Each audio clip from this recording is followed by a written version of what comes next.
Welcome to Chatsunami.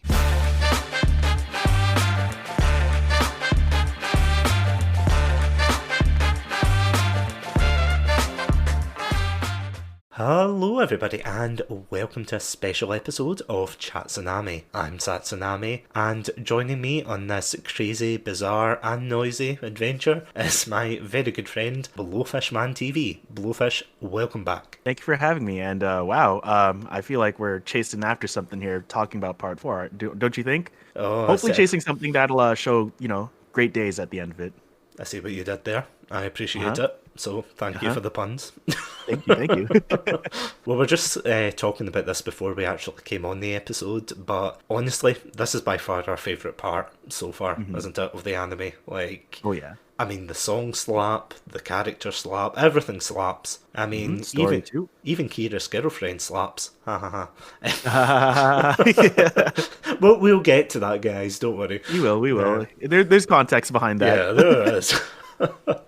So, yeah, for all those JoJo fans out there, you'll definitely know what we're on about. For non-JoJo fans, bear with us, we will explain. Yeah, today we are indeed going to be talking about part 4 of JoJo's Bizarre Adventures, Diamond is Unbreakable. And my god, I can't believe we're on part 4 already. Crazy, right? It really, yeah, crazy Diamond. But not noisy. Oh, and definitely not noisy. Yeah, bizarre maybe. No, definitely. But no, it is. It's just absolutely, like, time is flying. I mean, it felt just like yesterday since we recorded the episode for our total love and objective non-biased views of Stardust Crusaders. Oh, yeah, totally. If only we could get, if only there's a way to turn back time. Maybe Killer Queen, I don't know. We'll could see. do something about it. We'll see. But yeah, so if we don't bite the dust. Oh, that is true. So yeah, today we are indeed going to be talking about part 4, which I have to say is, would you say is universally regarded as one of the best parts, like within JoJo? I would say so. I'm going to be honest, for me personally, it took me absolutely ages to actually get into JoJo's part 4. The reason being was, as I said last time when we talked about Stardust Crusaders, it just honestly felt like such a slog trying to get through 3. So just to give a bit of context for, all those, people listening to this in the future, / time travelers, / bites of dust people. But when I watched JoJo for the very first time, I watched parts 1 to 3, like back to back really. And I think by the time I got to the end of part 3, I was kind of burnt out on JoJo. Like, as I've said before, part 1 was okay, part 2, fantastic, part 3, alright, and then after that, like, my friend who absolutely loves JoJo kept saying to me, oh, you should watch part 4, Josuke's such a good boy and all of this, and I was like,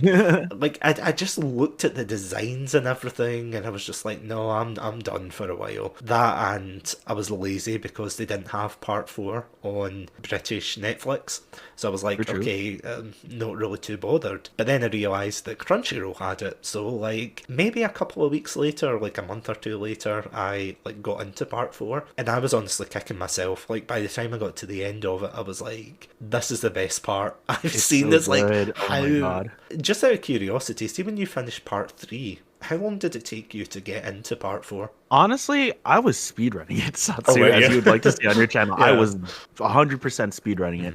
When I was watching part 3, what got me through was just like the memes. I was just trying to look for the memes, right? Yeah. But when it got to like the fight between Jotaro and Dio, that's when it started to pick up for me. I'm like, okay, this is actually where it gets like pretty intense and interesting, right?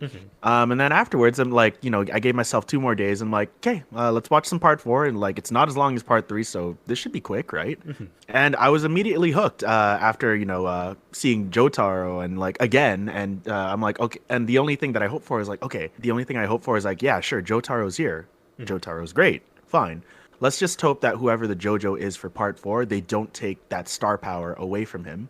You know what I mean? Like in a sense that like this is his story, not Jotaro's, right? Yeah. So, and they didn't do that, which is awesome, right? Because like that's what I was worried about. So Boruto, I'll give like a dead example. Like Boruto, Naruto keeps overshadowing him from what I know. I'm like, yeah, but this is a show about his son, not not dad Naruto, right? I'm like, Naruto had like a whole series for like a good, I don't know how long the anime's been going on for, but for a while, right?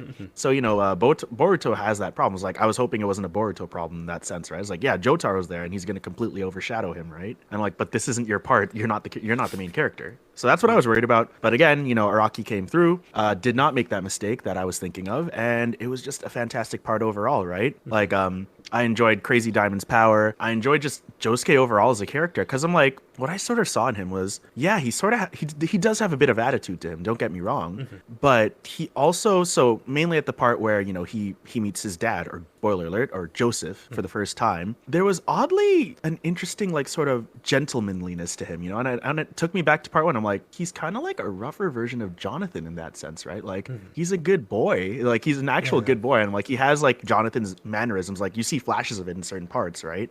Yeah. But the way he expresses himself is more like Joseph from part two, except way more toned down, right? And when I saw that, I'm just like, wow. So, you see flashes of like old young Joseph and Jonathan of all people in him, and I thought that was brilliant, like brilliant writing on Araki's part. What about you, man? Like, how did you feel about Josuke as a JoJo overall? I'm going to be honest, like, at the very beginning, and I mean before I watched part 4, I did not like his design or anything. Fair enough. Like, initially... Was it the pompadour? Yeah, like, ironically enough, it was. So, like... I tried to ignore that, I'll be honest.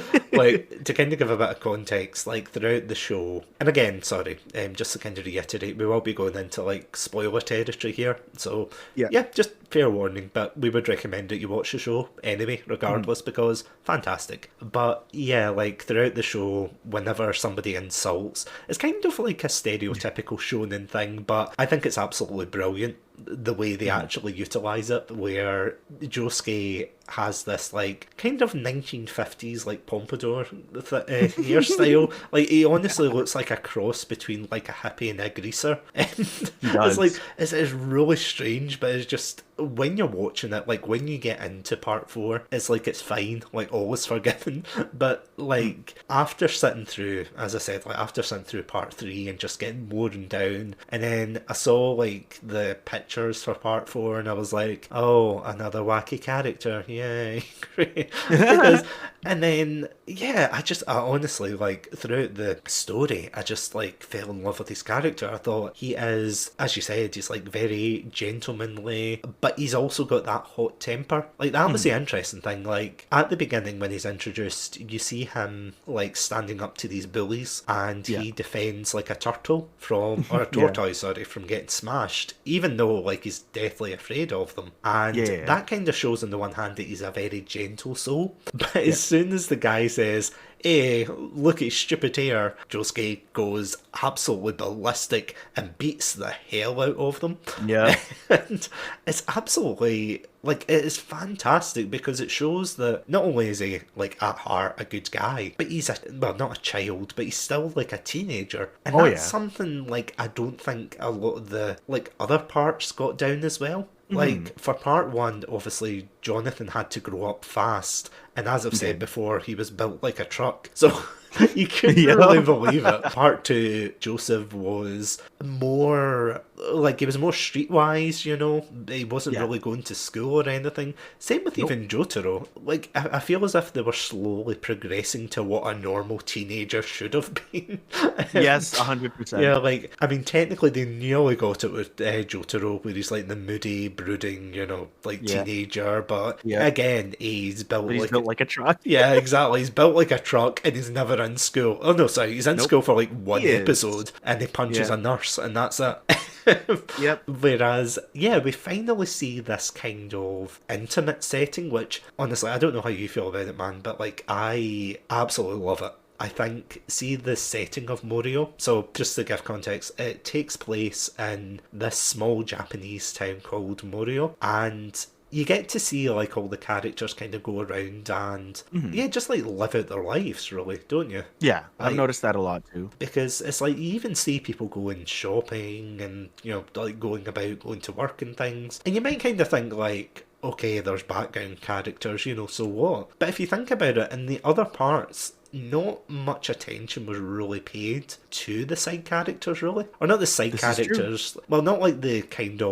not like the ones who hung out with the protagonists, but like, there wasn't a lot of focus on the side characters, whereas in the very first episode, we see Josuke kind of fighting, or not fighting, rather, that is a very, that's an understatement. He stops this woman who's been held up at knife point in this supermarket from getting stabbed by, of course, like, punching through this guy with his stand. And, it's like kind of small scenes like that. And what's also interesting, which I don't know if you noticed this, like, when you were first watching it, because I definitely didn't until, like, I rewatched it, but apparently in some scenes where there's, like, crowds, you can actually see some of the characters that would come in later on in the series. Yes, 100%. Like, that attention to detail was awesome.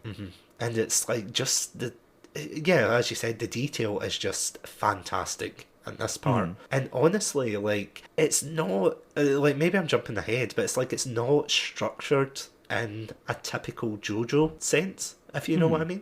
I feel that, yeah, it isn't. Part one is, how to put this, like, part one is your typical, shonen, stop the bad guy, train, stop the bad guy, sad ending, boohoo, like, part two is, again, stop the muscled oil gods, There's 3 of them this time. The 3 of them, but let's up the stakes, we've got 3 of them. And then part 3 is, again, stop the fabulous vampire from part 1 this time. Exactly, from part 1. So it's like, the thing with it was just upping the scale, really, wasn't it? Like, it was trying to save the world, and like, otherwise everyone was going to be enslaved and everything. Whereas whereas this one starts a lot more intimate and quieter, and I absolutely love that about this part. Like, I remember one of my viewers who also watched part 4. He's like, what's special about part 4 is that it's not about saving the world. It's more about trying to keep the peace in this small neighborhood town, and someone is clearly disturbing it. It's not, for once, it's not an oiled up god or a vampire or an evil older brother, right? It's just, the thing about the main villain of part 4, guys, is that take out the stand power is fine, but people like him exist, which is what's scary. I'm like, it's oddly realistic minus the stand powers, you know what I mean? Yeah. Oh no, absolutely. The amount of people who are in this part, or rather the amount of antagonists in this part, because this is the thing. In the last part, I complained a lot about part 3 feeling like a Saturday morning cartoon, where they jumped from, villain to villain, and, there wasn't really much consequence after that. It was like they stopped the villain, then they moved on to the next set piece, and then it was like, okay, here's the next villain. Punch, next, punch, start platinum, that was pretty punch. much part 3 in a nutshell, like, for the most part, it was like, that was it. Whereas part 4, they do something kind of similar in a kind of like micro sense, but at the same time, they develop these characters, or they'll keep them in the show, and it's really, it's just fascinating how they do it.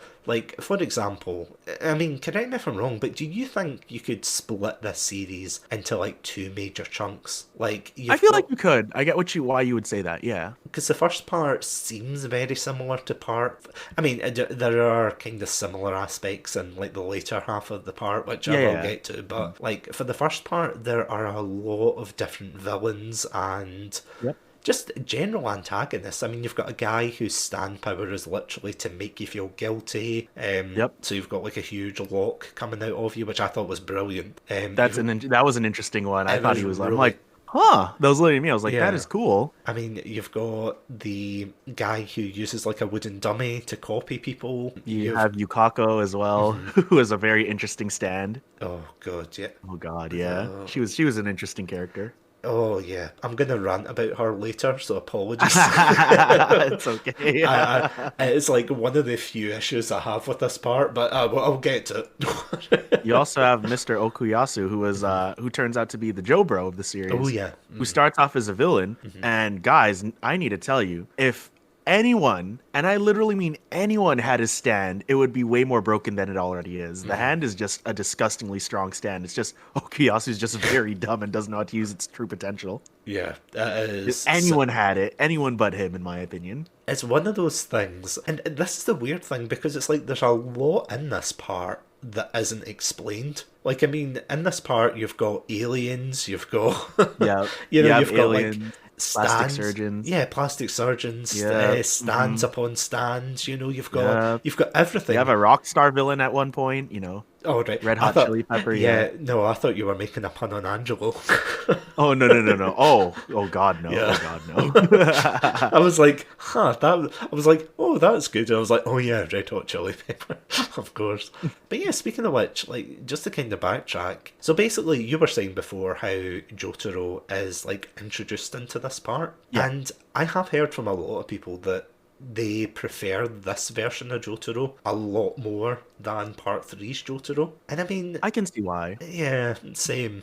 Because it's like he's a lot more mature. He's kind of got more of a purpose. He's still got a couple of yari yaris in him. Oh, Yeah, yari yari he does. does it. Yeah. That's his catchphrase. You can't Yeah. really steal his bread and butter. You know what I mean? Absolutely. Like, yeah, you're right. Because I'm like, this Jotaro seems very. It's gonna sound odd. He's sort of fatherly. Is that just yeah. me? No, He's like, absolutely. yeah, like he has like a very fatherly like way of handling things.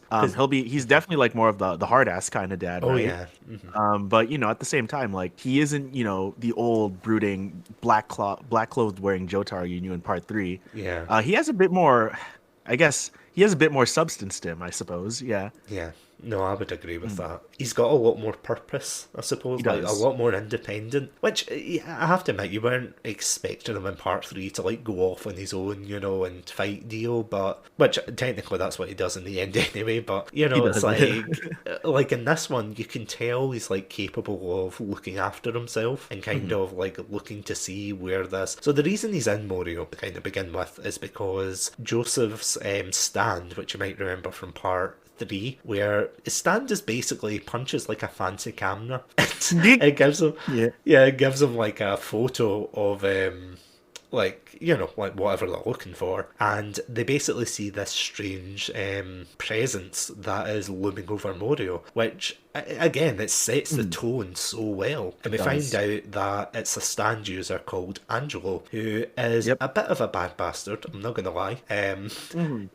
He basically, he's like a guy who was sentenced to death row, but somehow gets a stand and escapes, and once he runs away, he starts just terrorising the town and possessing people with his liquid stand. It's quite an interesting one. Like, I think the creepy thing about it is because obviously we all need to drink water, you know, that's something I say on the channel all the time, stay hydrated. But in this case, I would say please don't.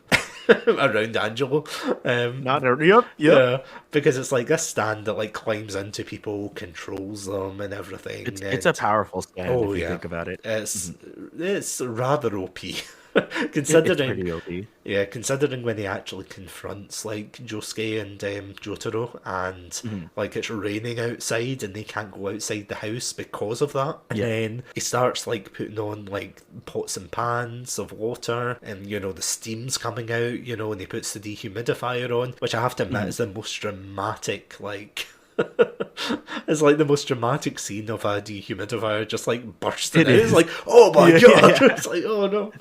But it's just so interesting to see like this stand kind of used. And one of the other interesting things right off the bat, like that they incorporate into this series, is just the concept of death. And I know that sounds like a really morbid thing to bring up like nearly 20 minutes into this, give or take, but it's like at the very beginning, Josuke lives with his mother and it's his granddad, isn't it? I think yes. And his granddad's like a police officer, I think, trying to hunt down this Angelo, and Angelo ends up killing him because I think, does he not put him in a bottle of whiskey or something? Or not whiskey, something like that, rum. yeah, like he was in like a bottle of whiskey, yeah, and then ends up he drinks it and he gets killed. And Josuke's like stand, which is something we actually haven't talked about, so that's my bad, his stand basically is like, how would you describe it actually? As in shining diamond, yeah. Okay, so or shiny diamond or crazy diamond. Crazy diamond, sorry. It's an interesting stand because one, Josuke can use it to actually heal people in a very, like, let me explain, guys. So beginning of the series, this is gonna sound weird. You guys heard Angelo's stand and how how strong it is, right? And how it can enter bodies and control people, etc., etc. Josuke ends up saving his own mom by punching her, because what he does is, I think he literally punches a hole in her so that he grabs the stand and then puts it in a bottle of whiskey. But at the same time, right when the fist comes out, she's fully healed and she doesn't know what happened. So that's interesting, right? Yeah. Another way he could use Crazy Diamond is like say if he punches like a big boulder, he can rematerialize it or dematerialize it in any way, shape, or form. Like he could recreate it in some way. That sounds pretty strong if you guys think about it. Oh yeah. And it has good combat capabilities too. So like it's a very interesting stand, and I love it. I love it for that reason, because it seems super flexible compared to like Jotaro's stand, who is just fast at punching things. Let's be honest. And it can extend its limbs and and all that and catch bullets. This one, I'm like, it could do all like a bit of everything, which is what I found Crazy Diamond to be so cool. Like why I found him that stand to be super cool. Like I know we're going to talk about like the stands probably like later on, but that is definitely something I feel as if Araki kind of capitalizes on, isn't it? Like the concept of the stands, because like part 3 they were either like broken as hell or it was like it's like a game when you first release it, you know what I mean?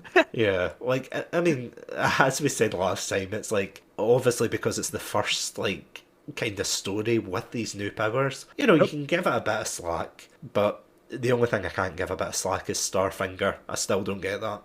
Starfinger. It's like why Araki? Why? Tell me.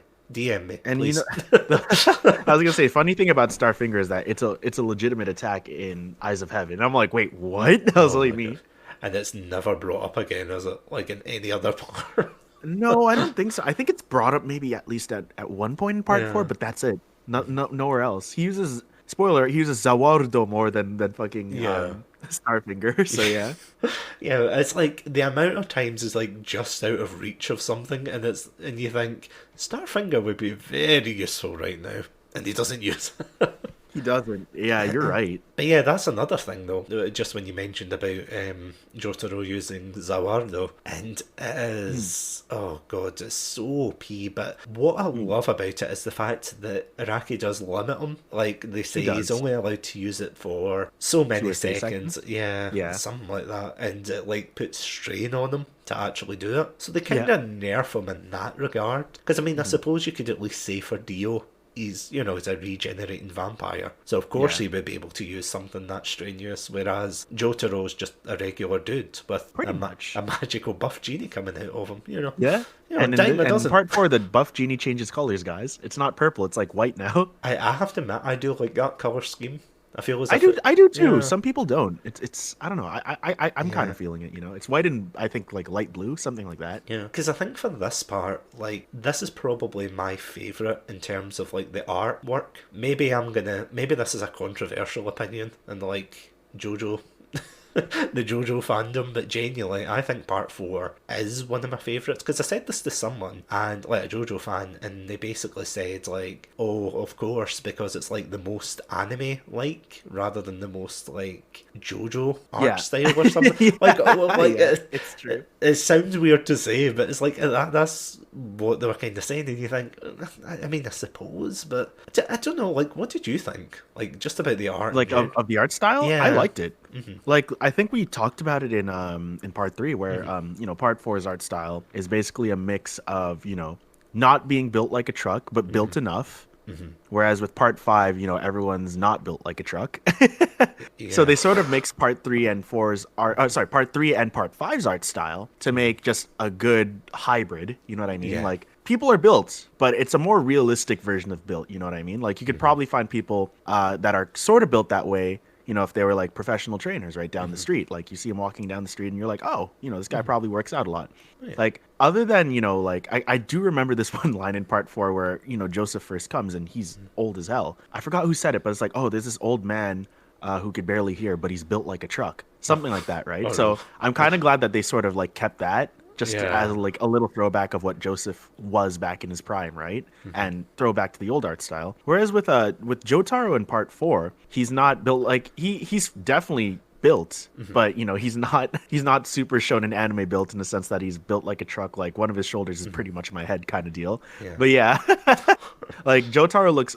The word I'm looking for is he's proportional in a realistic way, and it's good. Like everyone is pretty much for the most part. I mean, I'm just trying to think if there is anybody like built like a. No, I don't think there is actually. Like anyone built like a huge truck, like in like the first three parts. Yeah, No, like built like really. Kenshiro from Fist of the North Star. Yeah, It's like exactly, there's no one really. Which one like Josuke sort of comes close, but it's not. Yeah. It's not overwhelming how built he is. You know what I mean? Yeah, no, no, you're right. It's refreshing because they're all kind of more realistically proportioned, except for Koichi. I have no idea. Yeah, he's so small. Oh god! And who's the other one that they befriend? The one with the one Bart with Simpson the- hairstyle Like you're talking about the dude with like the with Harvest. not yeah. long hair, No, but he's also very short, right? yeah, he's got like spikes on his head. Spikes in his head? Oh my god, what was his name? I think I remember who you're talking Is it about. Shingeki or something? I think so.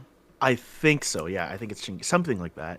Oh, you're talking. Okay, sorry. I thought. Oh, sorry, you were I'm talking about the flashing. dude- I'm flashing way forward. Apologies. That's okay. That's okay. No, listen. Like I thought you were talking about the dude with the longish hair that I think Jotaro and Okuyasu fight, and he had like the doll stand that could Oh basically- yeah, him. Yeah, I thought you were talking about yeah, him. yeah. No. Shigechi. You're talking about Shigechi, Harvest. sorry. Shigechi, yeah, Harvest. So yeah. Oh, he was an interesting character too, but Oh, yeah. he'll have his Oh time. god. He'll have his time on God. this podcast. He'll have his time. That's all I'm gonna. I agree. He will have his time on this podcast. Yeah. I'm glad. All I can say, like, kind of mini spoilers, but I'm glad I wasn't the only one that felt this way about this character.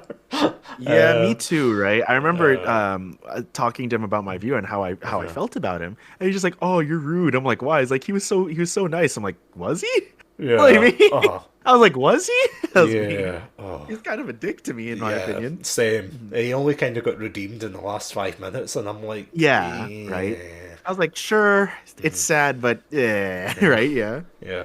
But we'll get to him. Don't you worry, We'll guys. get to that. We'll get to that, guys. We will. But kind of backtracking, like as we said, the first like couple of episodes deal with, them finding Angelo, and you think, oh right, that's cool. They're gonna, it's gonna be this like game of cat and mouse, and they're gonna, fight him and everything. And then by like episode 2 or 3, it's like, okay, that story's done, and it's like, wait, what? What? No. It's like, no, you had a serial killer, or you had like a villain, and it's like, yeah, and he's done. Like, we punched him. As you were saying before, Josuke, like, literally punches him and this rock so hard that he reforms it around him, which I think is it's like really clever, but it's absolutely horrible, like what happens to him. It's a horrible way to go out if you is, think about it. But he deserves it, in my opinion. Oh, exactly. Oh, Yeah. No.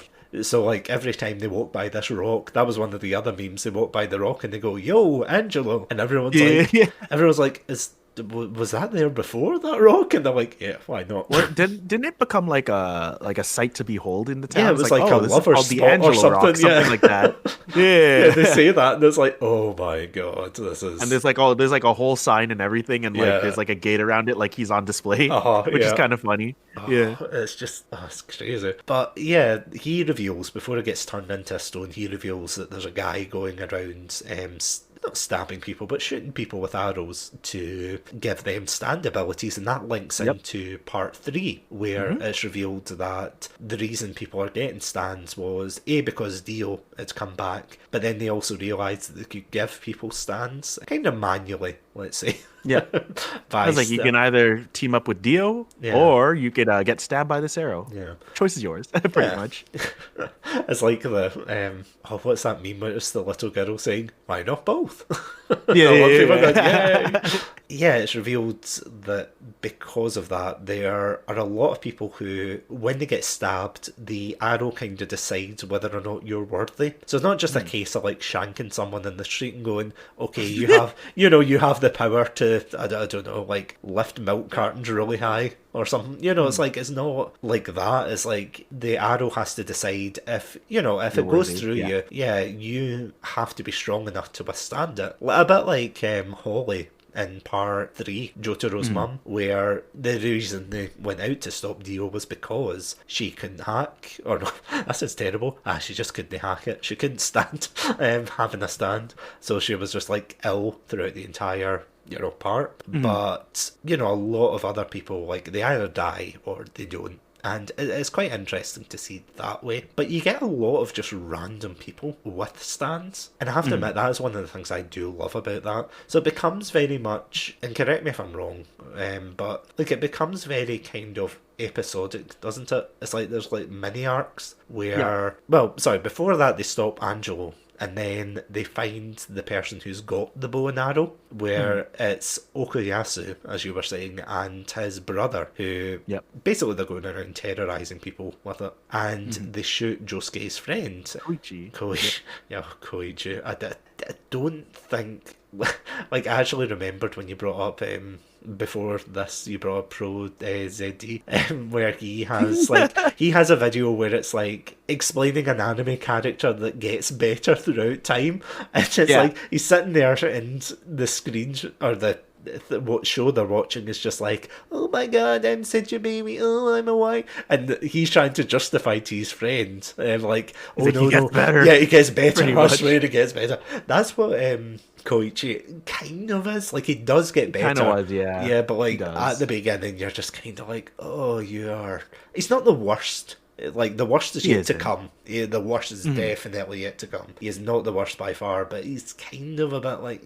And then he eventually gets a stand because he gets shot by the arrow. And again, it's quite interesting to see like a stand for him. Like, I don't want to say artificially, but it's like he wasn't born with a stand, but he just gets like stabbed with the arrow, so therefore the arrow somehow deems him worthy. Sorry, I shouldn't be laughing at that. I'm just like, oh, Koichi. Yeah, the arrow's having like such a laugh there. But yeah, it's like he ends up getting a stand called, is it Reverb? Yeah, Reverb. Yeah, and then it becomes like Reverb Echoes or something. Yeah, and it's like Echo Act 3. Yeah, like it develops. It was interesting how it worked. It's like a mini cell, isn't it?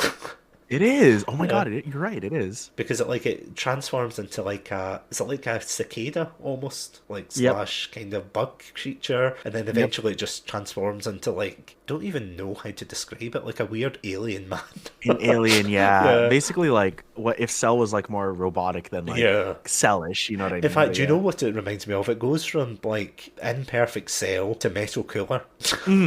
Almost like that. Not like as tall. I'm gonna point that out right now. It's like a short version, like a really, really short, but it's a really cool like idea, and you get to see like the progression and evolution. And honestly, I could spend hours gushing about like how well the stands are handled in this, because it's not just a case of they're either OP. Well, some of them are OP, like Okuyasu's Zahando. That is unbelievably OP, where he uses his right hand to erase like space. And I mean like literally space. Like, he can swipe his hand and just take whatever's in front of him out of existence. And it's like, what? How? Why? What?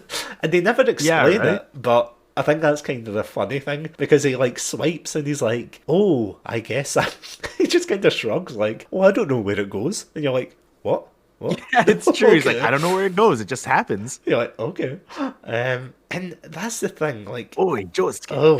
Oi, Josuke. Oh, I love him. Pretty much so every good. 5 seconds. Like, I honestly didn't know what to think about him when I first saw him, but he's so good. Yeah. But yeah, as I was saying, like, I mean, that's the first 3 parts.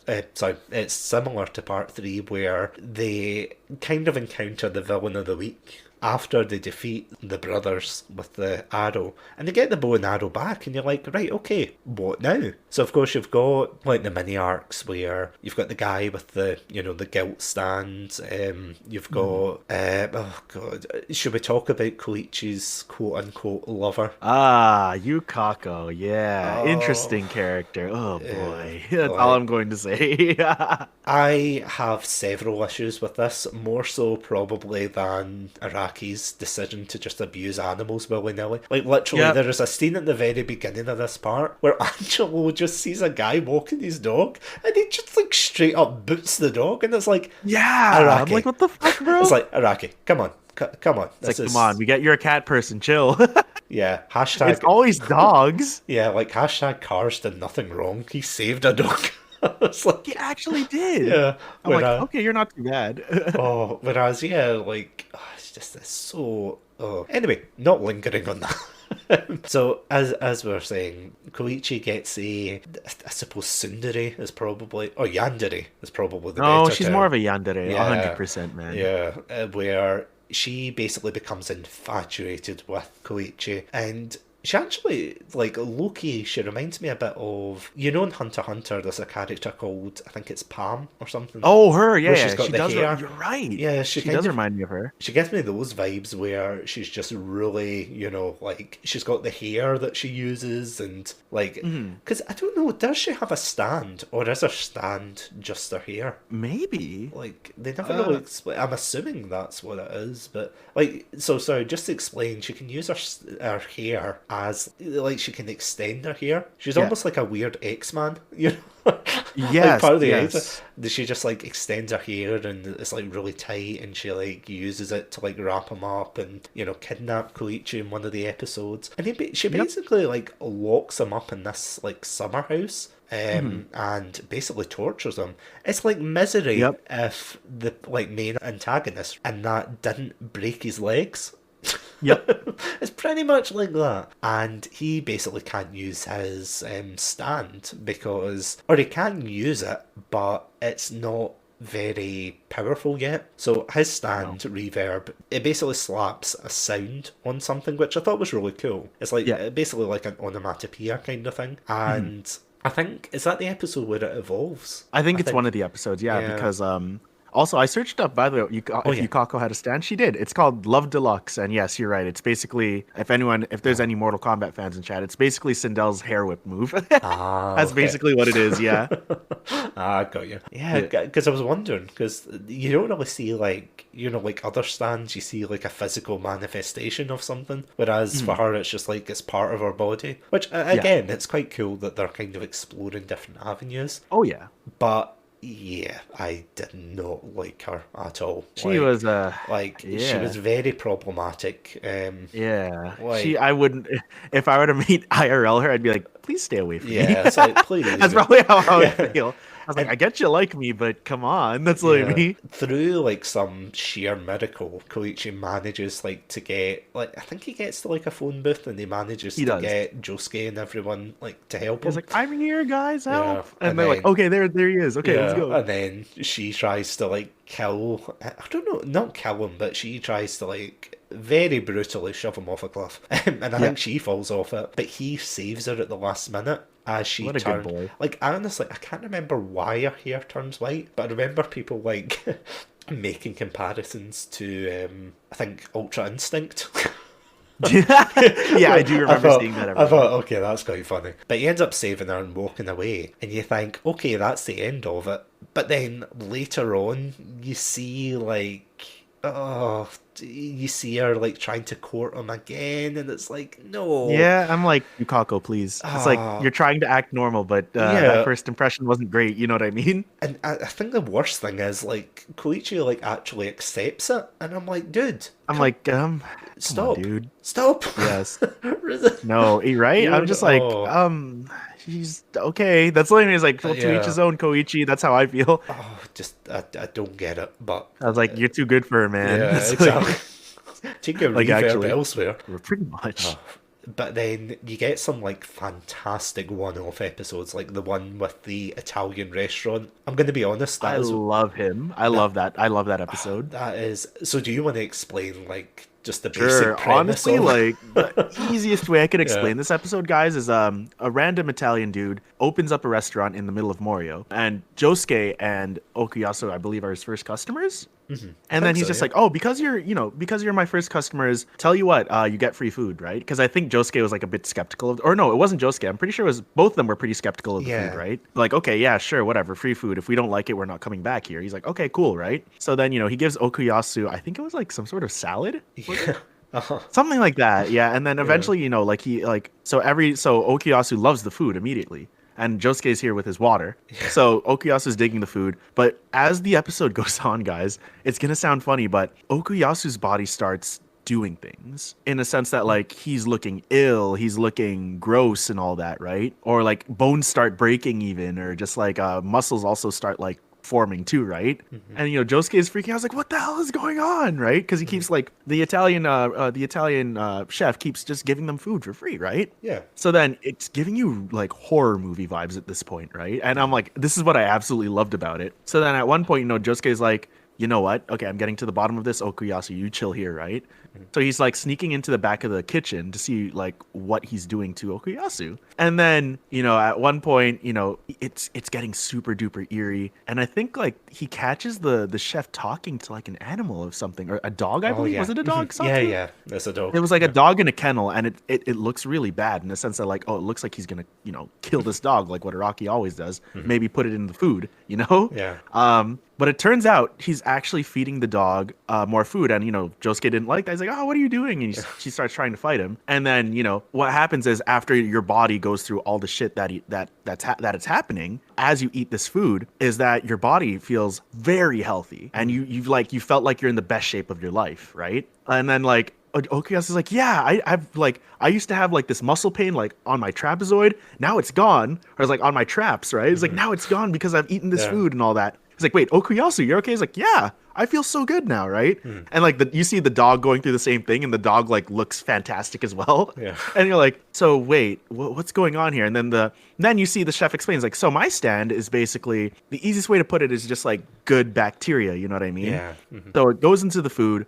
And then as it enters your body, it'll see anything bad with it, be it bacteria, be it muscle pains, be it, anything, and it'll fix it up for you, which is why, your body goes through these things in order to expel the badness out of it, right? Yeah. And Josuke's like, oh, so you're not trying to kill people in this town? It's like, no, why would I do that? And then like afterwards, you see his personality just change as in the chef. You, on the other hand, he's like, you have walked in here with your shoes on and you're dirtying my kitchen. You've touched everything without even washing your hands. You know what? You're gonna work here and finish, like, he's like, basically you're gonna repay my debt by basically cleaning this whole kitchen, and like the whole kitchen's in the mess. And then like Okuyasu's like, well, I'm gonna go home. Bye. That's pretty much the whole episode.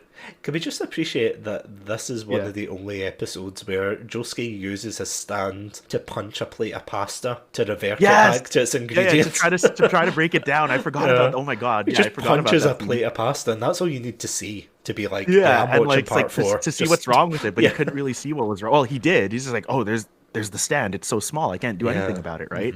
But yeah. Oh, that's how he decides to try to get to the bottom of this, essentially, right?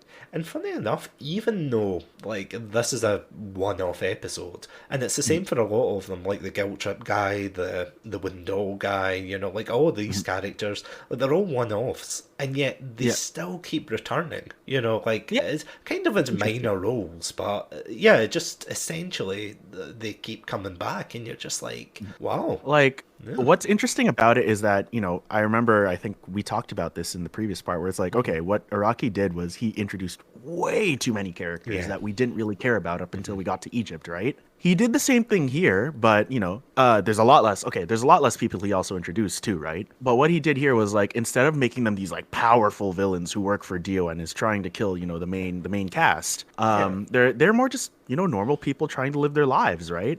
And, that's what made each of them stand out. Like, each of those people that he introduced in part 4, even if they were one-offs, for example, the Italian chef, you'll still remember him because of that one episode, because I'm like, oh, his stand was cool. He's a nice dude. You know what I mean? They were just more straight to the point, I guess, right? It's like, yeah, we'll introduce you to this character. Here's what he does. It's not that deep. That's it, right? And then they decide, like, hey, because this is just a normal small town, you'll see him again, just, saying hi to the locals or something, right? Oh, yeah. That's all you'll see him really do, or like cooking for people. And, maybe he'll say like hi to like Josuke in one scene, or just like, have small talk with him, and that's it, right? It's like, you still know who he is though. Right? They also did the same thing with all the bunches of characters, like the guy with the guilt stand, or like the kid with the doll stand that can, transform into other people. Right? Like, they were just regular classmates afterwards, other than, like the con artist is the one with the guilt stand, right? Yeah. The con artist, he's trying to live a normal life as well. But then you see him, he's just like, oh, I think Koichi, Josuke, and Okuyasu, they're trying to look for the main villains. Like, hey, have you seen someone like this? And he's like, no. Like, literally, you see him in that scene. He's like, no, I don't think so. But I hope you find him, because he sounds terrible. And I'm like, and then that's it. Like that's where you like that's it for him, right? So it's interesting how he still sort of incorporates them into this small town setting, and he does it excellently. He also introduces a lot of characters that you think nothing of until they're brought back again, and then you have a very much a oh shit moment. Like the one that comes to mind is the Cinderella stand. Which one was Cinderella again? The one who changes faces. At least the plastic surgeon. Yeah. And at least I think that's her name. Well, not her name, but name of her shop or her stand, where it's like she's making people's like dreams come true by basically rearranging their faces. And that's a one-off episode where Koichi's yandere lover. I refuse to refer to her by her name. We'll call her the yandere lover. Sure. Yeah. She like goes there in a spin-off episode, or not a spin-off, but like a side episode, and she, you know, she wants her face changed so she looks beautiful to Koichi. You know, a bit intense, but okay. Koichi, you know, brings out the I don't care what you look like, you're beautiful, and you know, it's, you know, that's a one-off episode, and then she never really returns again, and you're like, all right, fair enough. And that eventually is brought back later on, and we will like get to that when we talk about the villain. That was brutal. All I'm gonna say, that was brutal. Like, yeah, honestly, like the writing in this is just so tight. Like, it's so well done. I have to admit, before we get to, you know, our favourite villain of quite possibly the series, there's two more characters like that we need to touch on. Like Rohan, first of all, who is a manga artist. Rohan. Oh god, like he is a manga artist, and he is actually Iraqi's favourite character. Would you believe? I'm not surprised. You all know why? Because they essentially have the same profession, so I get why. Well, that, and apparently he's the only character that he's drawn himself with. Like, I didn't know that. He's actually drawn fan art. Like, I thought it was great. But he's got like one of the most intimidating stands. So basically what he can do is he can literally, what I'm about to say, like, won't do it justice, so you just have to watch like it on like a YouTube clip or something. But his stand is essentially like this kind of mini person with a top hat that like pulls open somebody's face like a book, and your face like literally transforms into a book, and he can read, you know, like your life story or what you're thinking or things like that. It's so and stand creative. Powers too as well, and how it works. Yeah, it's interesting. He can like recreate, or not recreate, but he can like put in like commands into you. So it's like in the episode he's introduced Koichi and the kid with the wooden dummy. Like he comes back and suddenly they're best friends, and they hear that this like famous mangaka artist is, you know, living in Morioh. So they're like, oh, let's go to his house for some weird reason. And they go there like, you know, silly kids, and the guy, or sorry, Rohan ends up like just writing in them, you know, saying you will forget that you've came here, and despite like he's like tearing pages out of them like memories. It's like, it's really creepy. It's interesting. And so abstract, but yeah, it is so like, it's weird enough that it's not, you know, it's like, it's not weird enough you think, okay, I don't get this at all. It's like more so weird that you need to know more about this. You're like, what's he going to do? Why is he, you know, controlling Koichi? Like, he's kind of basically luring him in because he sees all this information and he needs, like, inspiration for his manga. Like, he's a very intense artist. And that's the kind of vibe that he's like very much a hermit that, you know, barely goes out. Or when he does, he goes out for inspiration. Like, he licks bugs and things, and, you know, like, he does really weird stuff to get the perfect story. And Okuyasu tries to save him, and he falls into the same, you know, the same situation when he gets opened up. And quite possibly one of my favourite Josuke moments comes out of this, where basically the idea is that if you look at, I think it's one of his manga pages, isn't it? Then you get like taken over by his stand, which is called Heaven's Door. So he does it to Okuyasu and Koichi, and of course they get taken over, and they're like saying to Josuke, don't come in, don't come in. And Rohan like says, oh, you know, oh, you and your stupid hair. So of course Josuke comes in, and he's like looking like dead at this page, and Rohan's like you know, absolutely ecstatic, thinking, yes, he's looking at the page.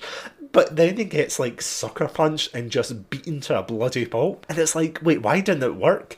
And the reason they explain is because they say Josuke was so mad that he couldn't see anything. He literally went blind for a second out of sheer rage.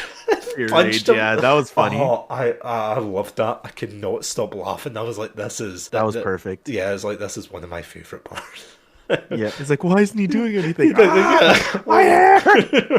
much. Yeah. And then, like, that's the same episode, I think, God. where they reveal that the reason he's got the pompadour was because during the same time as Stardust Crusaders, Josuke also falls ill, and his mother's trying to get him to the hospital, and he is, you know, they're stuck in the car in the snow, and they can't get any help, and this guy, like, this random guy, which they never really show you, they only show you that he's got a pompadour. Pompadour, that's it. And because of that, like, Josuke really wants to be like this guy, which once I heard that, I thought, that is goddamn wholesome. And I thought, damn you, Josuke. Yeah. I'm like, wow, okay, so there's a reason for your dumb haircut, pretty much. Yeah, exactly, because it's like, you think, oh, it's a dumb haircut, why? You know, it's like, because they could have easily just had him as a stereotypical shonen, you know. Yeah, or like a typical, like, Yankee, as the Japanese would put it, right? Yankee character. Yeah. And I was going to point out, actually, Satsu, that when you mentioned, like, oh, at around the time Stardust Crusaders happened, you know, Josuke fell ill. A little throwback is that he was suffering from the same symptoms that Holly, Jotaro's mom, was suffering from. So I'm like, oh, so that gives it away, right? Like, yep, Joseph's your dad, so... Yeah, which, so before, like, we get on to the good bit, like, the real, like, I mean, what's came so far is really great in the series, but before we come to, you know, the absolute cherry on top of this part, can we just point out two things that kind of drag this part down? Sure. The first what being, were you thinking? First of all, Joseph. I absolutely love Joseph. I think he is. Oh my god! I think he's a fantastic character. I think that he was one of my favorite. JoJo's. Yeah. Or Joestar's, yeah. Yeah, right, okay. No, I was honestly doubting myself there, thinking, is that their last name? We're on like, part 4, and I'm like, right, Joestar's the last name. Yeah. Or in Josuke, it's Higashikata. But yeah. Oh, yeah. The changed it up a bit. Yeah, the reason they call him JoJo is like, it's something to do with the Japanese characters in his name or something. And someone's like, oh, if you rearrange it, it spells JoJo. And it's like, oh, okay, I'm a Dragon Ball fan and I've seen some ass pulls, but this is a bit much. I'm like, come on. Oh, God. Even Jotaro's like made more sense. But anyway. Jotaro Kujo. Yeah. But the way they write Joseph into this is he's about, 90 years like old? In his 80s, like 80s, yeah. Like, he's really old. He's, you know, he can't really use his stands. Well, he can still use his stand, but he's not a fighter anymore. He's just an old man, which is sad to see. I will admit, it's sad to see. It is. So we keep saying that, you know, Joseph is Josuke's father, and you think, you know, but Satsu and Blowfish, you know, are you telling me that Joseph cheated on his wife in a moment of passion? And to answer that, yes, he did. Yes, he did. Yes, he did. I hate it. I'm going to be honest. I hate it. I hate it. That's the thing. Like, I didn't know how to feel about that either, right? Like, because there was things in part 2 that sort of indicated that, you know, Joseph was, well... There's like I've read into the fandom, people didn't really like that either, right? Yeah, like that sort of route. And you know, there's people, you know, on the internet who say like, oh, you know, it's also out of character that Joseph cheated on Suzy Q, right? Because like, you know, apparently in part 2 there's things that would indicate that, you know, oh, if I find a girl, that's it. Like, you know, I'm gonna stay loyal. I'll be honest with you, Satsu. I can't. There's nothing in my memory that, you know, really made that stand out to me. Another thing was like, why Araki did that route was because he needed to find an excuse to you know, find another kid who was, you know, related to Joseph, right? Yeah. But like, you know, that problem could have been easily fixed. We could have been like, in my opinion, he didn't have to cheat on Suzy Q. What they could have done was make part 4 maybe either about, I was gonna say spoilers for the next part, but like, I was gonna leave that out. Yeah. Like someone suggests like, oh, you know, if that was a problem, why didn't they make part 4 about, you know, Holly's brother? You know what I mean? Yeah. I'm like, oh, that makes sense. Yeah, Holly could have had a brother. You never know. Yeah.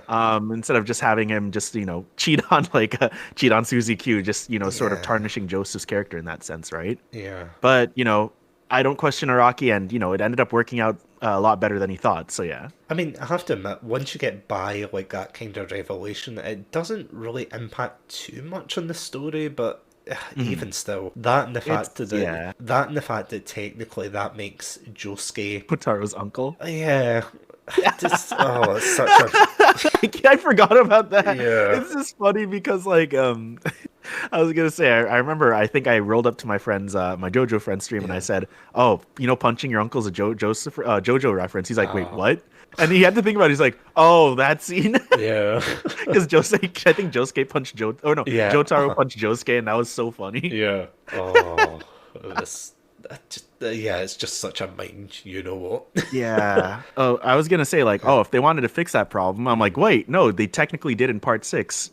Spoiler alert, it's about Jotaro's kid, which I didn't see coming. I'm like, oh, cool. Yeah. Mm-hmm. Which it's just it's like all the what could have beens, and that's the route he went for. And I was just like, come exactly on. right. Like, again, I'm not like an award-winning, manga artist or anything. Mangaka, and all that. Yeah, but that was one that, I have to admit, that's not something that was big enough to, like, make me say, oh, part 4's the worst, I'm never watching JoJo again. Like, nothing in part 4, I'm going to say that, like, flat out, nothing in part 4 kind of made me think, okay, this is terrible, I'm never watching this again. One bit that probably got me the closest to that, though, was, so we were talking about this round Bart Simpson looking guy, Shigechi.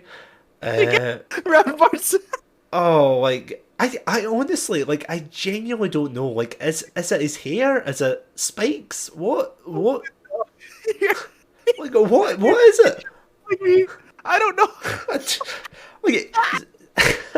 Like, I'm sorry. No, like, just to explain, like, what I mean by that. So, the design is, like, if you think of Bart Simpson, because I think the majority of you listening out there will know who Bart Simpson is, where it's like, you don't know where his head begins and his, his hair starts. Or sorry, his head ends and his hair starts. So it's like, it's like the buzz cut kind of thing where it all merges into one. There's this character where he basically has spikes coming out his head, and I don't get it because he's the only kind of kid to have spikes coming out his head, which I think, first of all, that must have been one hell of a painful birth, and second of all, like, what? I don't get it, but yeah, basically, he is, like, he befriends Okuyasu and Josuke, and as you said before, like, there's no other way I can describe it. He's just a dick, isn't he? Yeah, so I remember.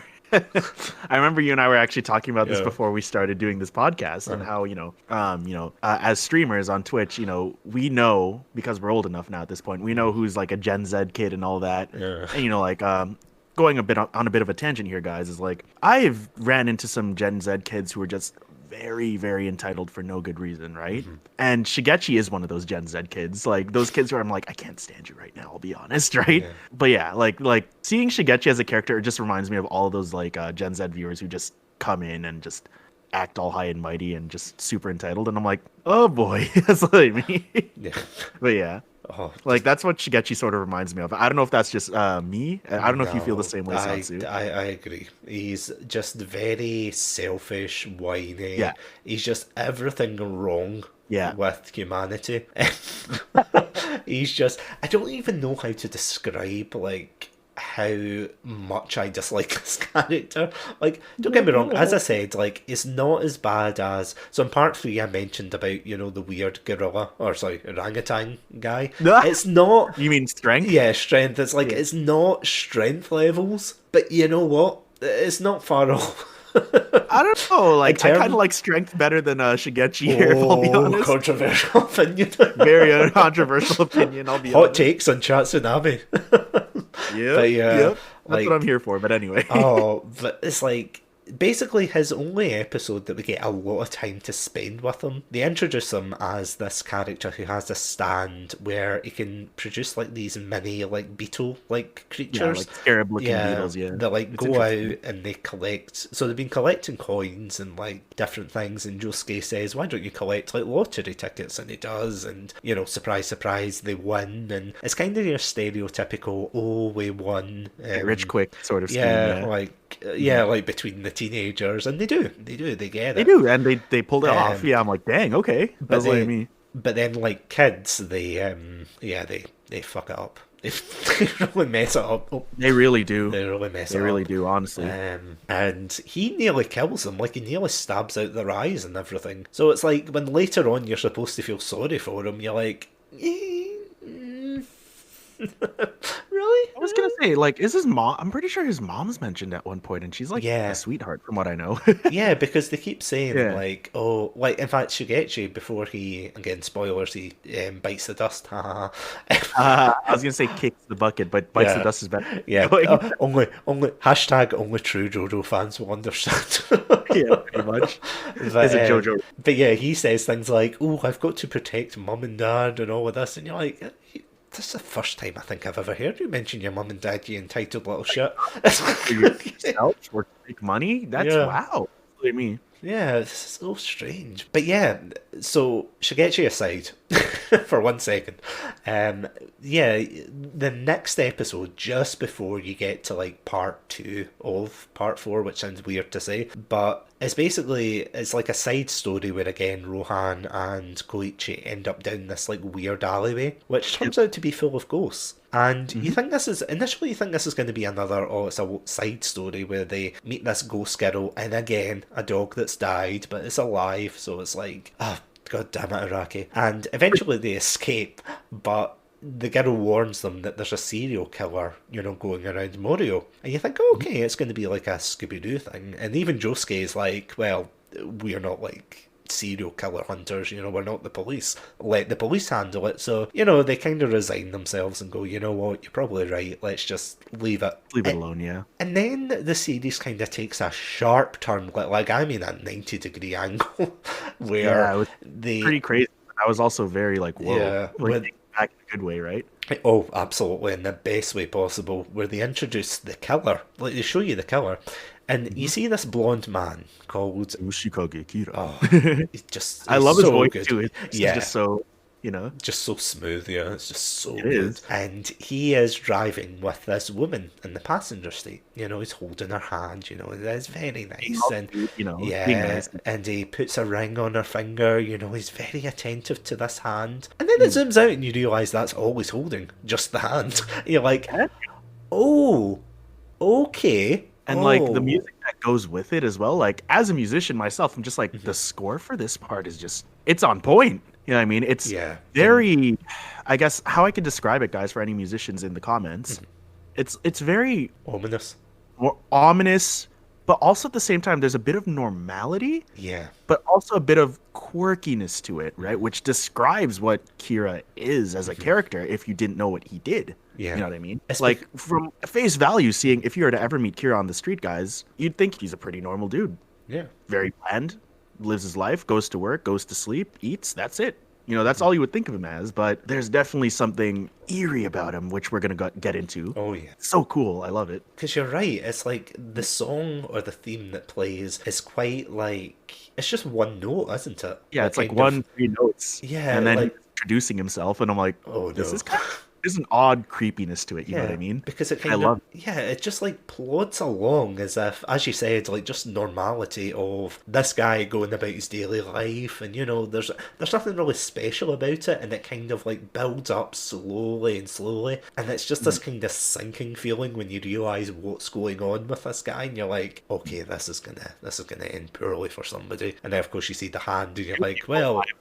For a few people, I'm like, oh god. Oh yeah, for a few people, it's like, yeah, this is not going to end well for you, is it? It's like, yeah. But yeah, Kira by far is definitely just one of the highlights of. I mean, just see even his introduction as just this like normal salaryman. Yeah. And then you realise he's kind of dark. The dark is an understatement. Yeah, messed up.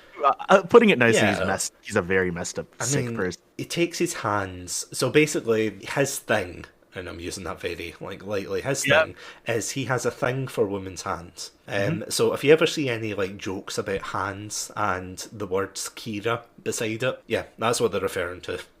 Yeah, Yeah. that's that JoJo reference, guys. Yeah. So he basically goes around like killing women that I think just in general, really, and taking their hands, basically using them as it's like the kind of typical serial killer. And again, like this is almost about to turn into like borderline like a true crime podcast at this point. Yeah, actually though, like Yeah. seriously speaking, yeah. Yeah, because it's like he's taking trophies essentially from his victims, and Yeah.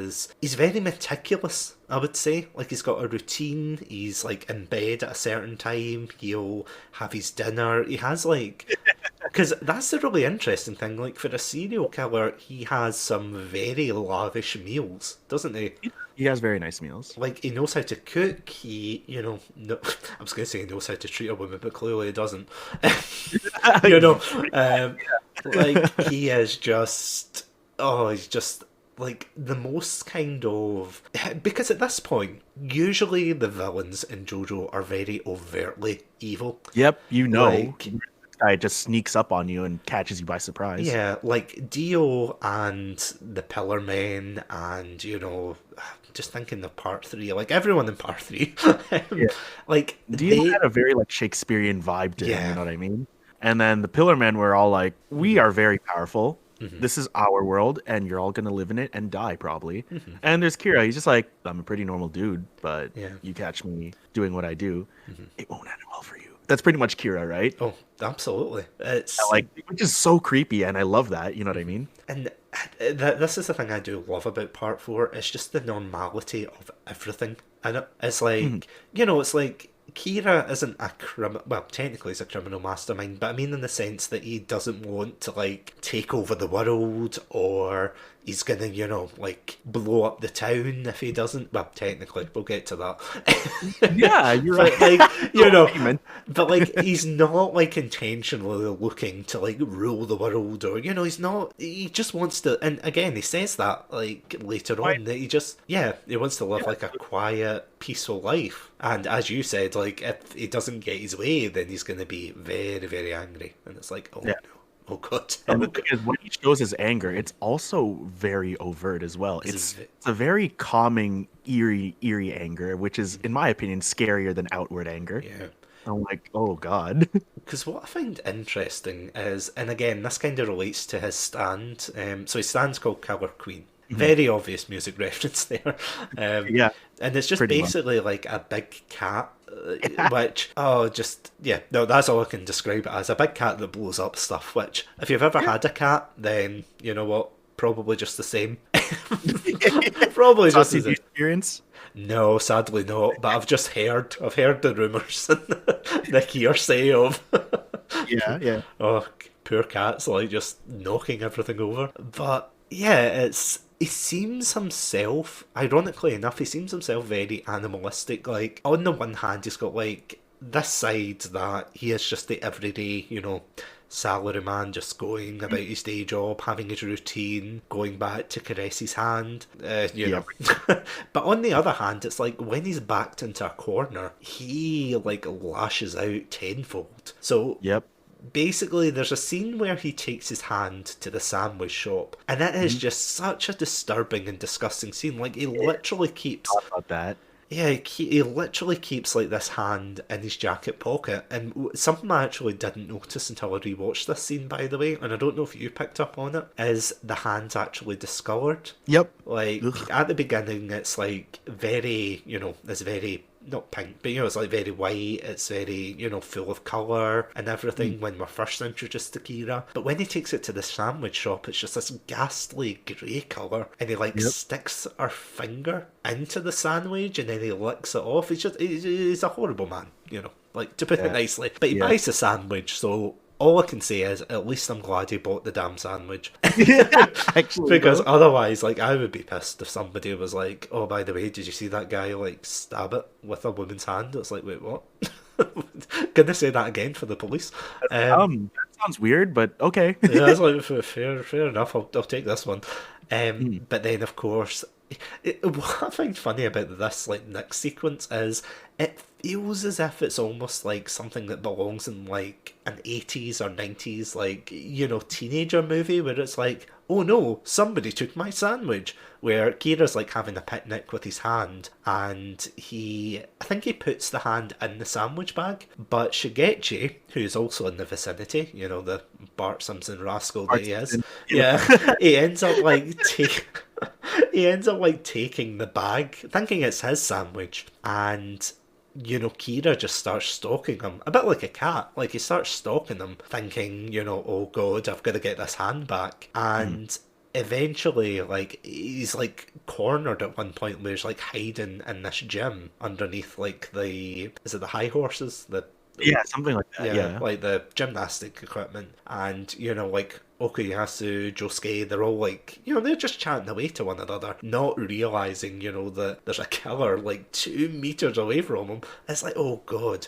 And it builds up where eventually Shigechi is confronted by Kira, and he's of course acting like a whiny child saying, no, it's my sandwich. And Kira's freaking out obviously because he realises there's a hand in there. Yeah, and then the hand is revealed and Kira's true nature is revealed, and my god, it is terrifying. Like, how the way they executed those Satsu is, I love it. He summons his stand right in front of Shigechi, goes through his morning routine, well, introduces himself formally in a very gentlemanly way, goes through his whole routine, and just he kills this kid in a very brutal way. So fucked up. Oh, like before he kills him, because I have to admit, I thought he got blown up initially. So as I said, Killer Queen is a like big cat that blows stuff up, but its ability as well is if it touches anything, then it can blow that up. So basically, Shigechi rather has Harvest, his stand,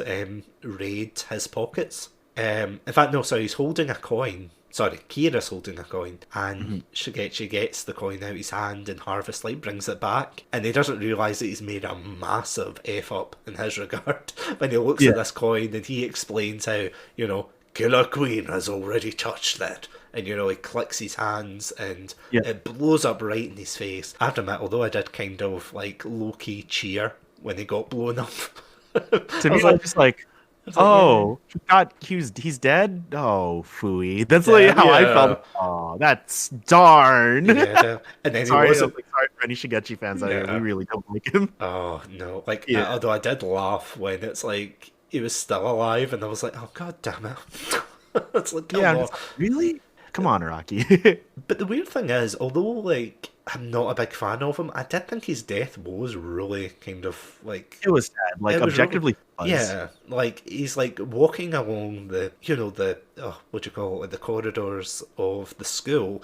And Josuke and Okuyasu, pretty much. And, like, everybody's passing him by, though. Like, everybody sees he's, like, bleeding, he's got deep cuts, and none of the kids, like, want to talk to him, which I don't get, but... I'm like, I would have stopped like, oh my god, we need to take you to a hospital. If I was a kid, I'd be like, we need to take you to a hospital, like, right now. You look really bad, right? Yeah, like, literally like, that. Everyone else is like, oh, hi, oh. That's like what happened. Yeah, like that. I'm not gonna lie, like that, like last couple of minutes honestly reminds me more of like something like Mean Girls than it does like JoJo, because it's like everyone's like, oh, should we help him? No, he's just weird. It's like he is literally bleeding from every orifice. What do you actually want? for him to be approachable? But then again, if I saw Shigechi in real life, I would probably walk by and go, none of my business. As an adult, none of my business. My life. Keep on walking. Anyway, no, I'm all kidding. But yeah, eventually sees like Josuke and Okuyasu, and this is a really heartbreaking bit, because he's like saying how he wants to protect his mum and dad, how he's not going to fall. He touches the doorknob, and you know, like, I think it's like a perfect thing of animation where he sees Josuke and Okuyasu just chatting, like really happy, and then the kind of perspective, the perspective like changes to Kira's face, who's standing right behind him, and says, Killer Queen's already touched the doorknob, and he clicks, and then just one last scream before he's just obliterated, and there's nothing left of him. And it's just... Yeah, dude, I forgot about that little detail where, you know, if he blows someone up with Killer Queen, there's nothing left of them. So, wiped clean. You don't need... You can't find anything. I'm like, right, I forgot about that little detail. Oh my god.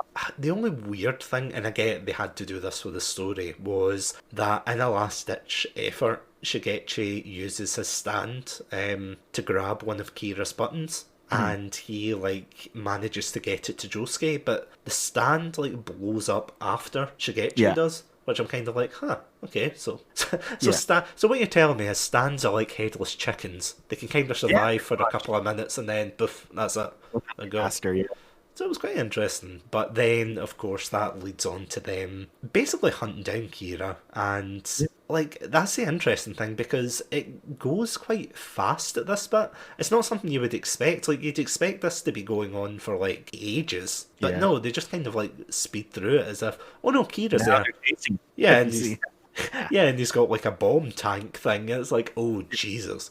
And of course, yeah, they eventually defeat him, but everybody just gets messed up, don't they? Yeah, Like, pretty much. it's not the ending. I mean, like, did you think that was like? Did you expect that ending when they actually confront Kira and they all get their No. asses kicked? Like, did you expect them to get so messed up? No, that's what I loved about it though, because I'm just like, okay, wow. Compared to like Dio in part 3 and the Pillarmen, who just immediately mess people up after like 5 seconds. Kira here takes his sweet time, and he's very, as we've mentioned earlier, he's super meticulous. He's very intelligent in that sense. He waits for the right moment to get not just Josuke, but like everyone in one go, right? Because he's also trying to be super efficient about it while trying to cover his tracks. So that's what I liked. I'm like, it was something different where everyone just gets whooped right off the bat, but not necessarily dead, just like really banged up, like Jotaro does. Koichi, oh my god, like that the fight between him and Kira is when I started respecting Koichi a bit more, because his stand got to its final form, right? Oh yeah. And Koichi was keeping up. It was crazy. And then you see Kira start getting shaken up by this little kid who's just talking a lot of shit to him and all that. He wails on him, not with his like stand power, but yeah.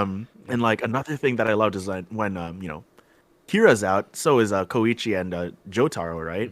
And they notice this, right? Because at this point, Josuke and Okuyasu don't know what this killer looks like, right? Here's the part where I'm just like, oh, this sneaky son of a bitch, right? You see Kira saying like, I was like, I also saw the killer and he hurt me too, etc., etc. And I'm like, oh, that is smart, right? Yeah.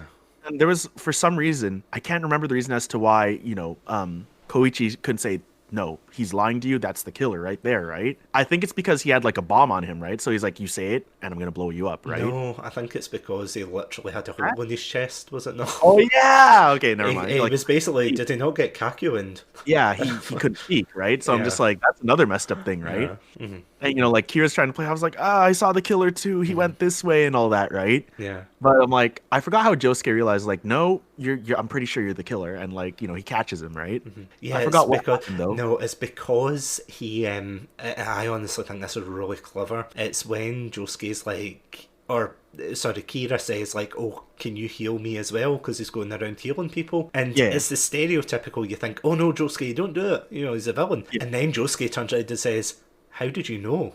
Like, I could heal these people. And he's like, what? And he's like, because the only reason anyone could see him healing people is if they also had a stand. So of course he clocks it and he's like, how do you know I'm healing people? And Kira is just like, oh shit, I have messed up. It's time to go.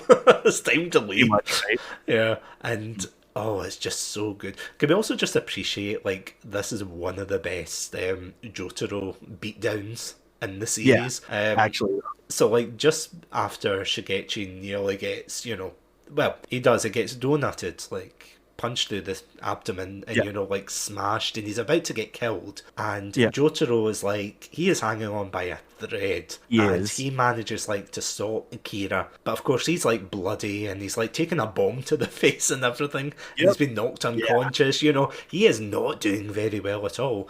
And Kira is like, oh, that punch was weak and everything. He's mocking him and everything and circling him just before he goes to kill him. And oh my god. It's like, he pummels him with Star Platinum. He just wrecks him. And then, he does because he says like, something to do with like he's going to take his watch or something before he can stop him or something. And then it's like he pummels him and he grabs his wrist and he's just like, Yuri, this is a terrible watch. And then he punches him.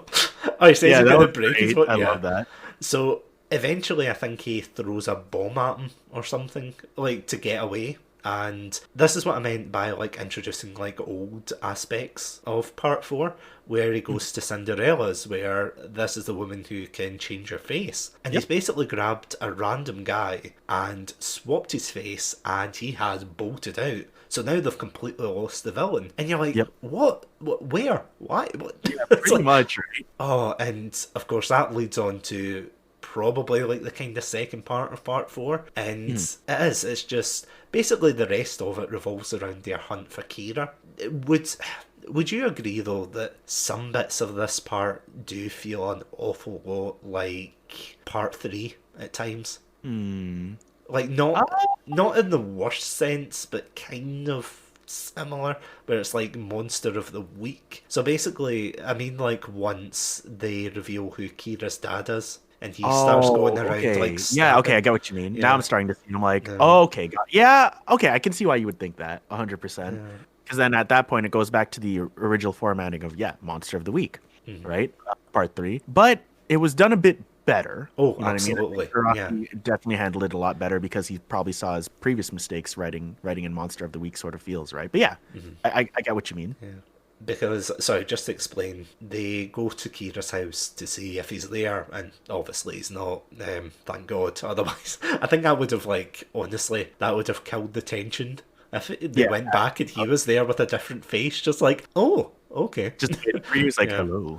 Yeah, hello there. And yeah, they end up finding, who is it? Like, they find his dad, who's like a spirit in a photograph. Yep. Which is just, I honestly don't know how to feel about it. Like, his like stand ability is cool, so they can't destroy the photo because like they're in the photo. So he takes, like, this camera takes a picture of them, and it's like a Polaroid picture. And when they look at the picture, they see like this old man, you know, standing behind them. But of course, they turn around and he's not there. So it's like they end up trapping him. But then, because of him, like, manipulating Okuyasu, saying, oh, I'm out, you know, the picture, he, like, releases him, kind of, or releases the picture, and the picture ends up going to fly away, and he grabs the stand arrow, and he, like, grabs onto a bird and flies away, and he's like... I do remember that. I think my favourite, like, description of it was something like, it's like a Cupid, you know, going around throwing these arrows down. Instead of like love, it's just like stands he's doing it. And it's like, just random happenings. Like random happenings that go on. And honest to God, like, this is where it kind of gets a bit weirder in the show. Like, we've got a guy he proclaims he's an alien, you know, like, who can shapeshift. Fellow, right? Yeah, and it's like, they never really explain if he is an alien or not, but I think it's great. I do think he's like a great character. Like, there's a whole episode where Josuke tries to con Rohan, like, by getting the alien to transform into the dice so he can like fudge his rolls, and it is fantastic. Having that alien as your D&D dice. Oh, honestly, yeah, it's just 20s the whole way, just like whole time, baby. Yeah. But I mean, it gets to the point where it's literally. It gets to the point where Rohan's house is physically burning down, and despite that, it's like he's going mad because he's like, I want to know how you're doing this. I want to know how you're cheating, and he doesn't care. It's like, oh my God, Rohan, please just calm down. No, it's just funny because like it just escalates so quickly. I'm like, why is his house burning? In like the way possible. It's so only good. JoJo things, huh? Yeah, absolutely. And I mean, actually, and I mean as well, you've got like, a lot kind of happens in between them trying to find Kira. Like, I mean, they find an invisible baby, which is never brought up again in future parts, as far as I know. That's right. Yeah, he uses all of Josuke's money to buy the baby supplies. Oh yeah, that's hilarious. Yes. I'm so mad at that. Oh, that's so funny. So yeah, just a side tangent. It's Joseph. Joseph and Josuke find this invisible baby for some weird reason.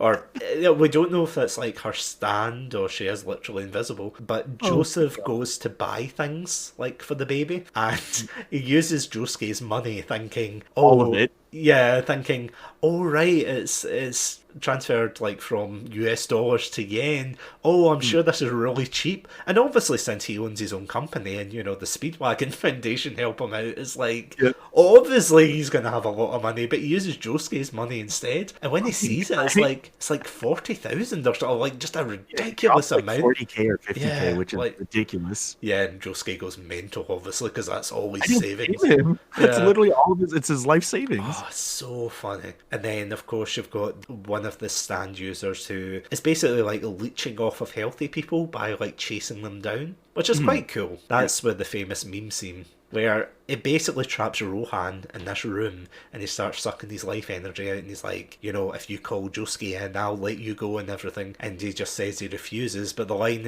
in the Japanese dub is, of course, Daga Kotowaru. And, you know, it's just like, and it's like the face he makes and just how detailed it is. It's like, oh, chef kiss, just beautiful. Oh, that was funny. And then, like in that same episode, that's got another great beatdown where Josuke finds the stand user, who's like this guy who's got a cast and everything in the hospital, and he like punches him and he heals him, and the guy's like really surprised. He's like, "Oh, why are you healing me? Wow, I feel great." And he's like, "So I don't have to feel guilty about beating your ass." And he's like, "Oh, wait a minute."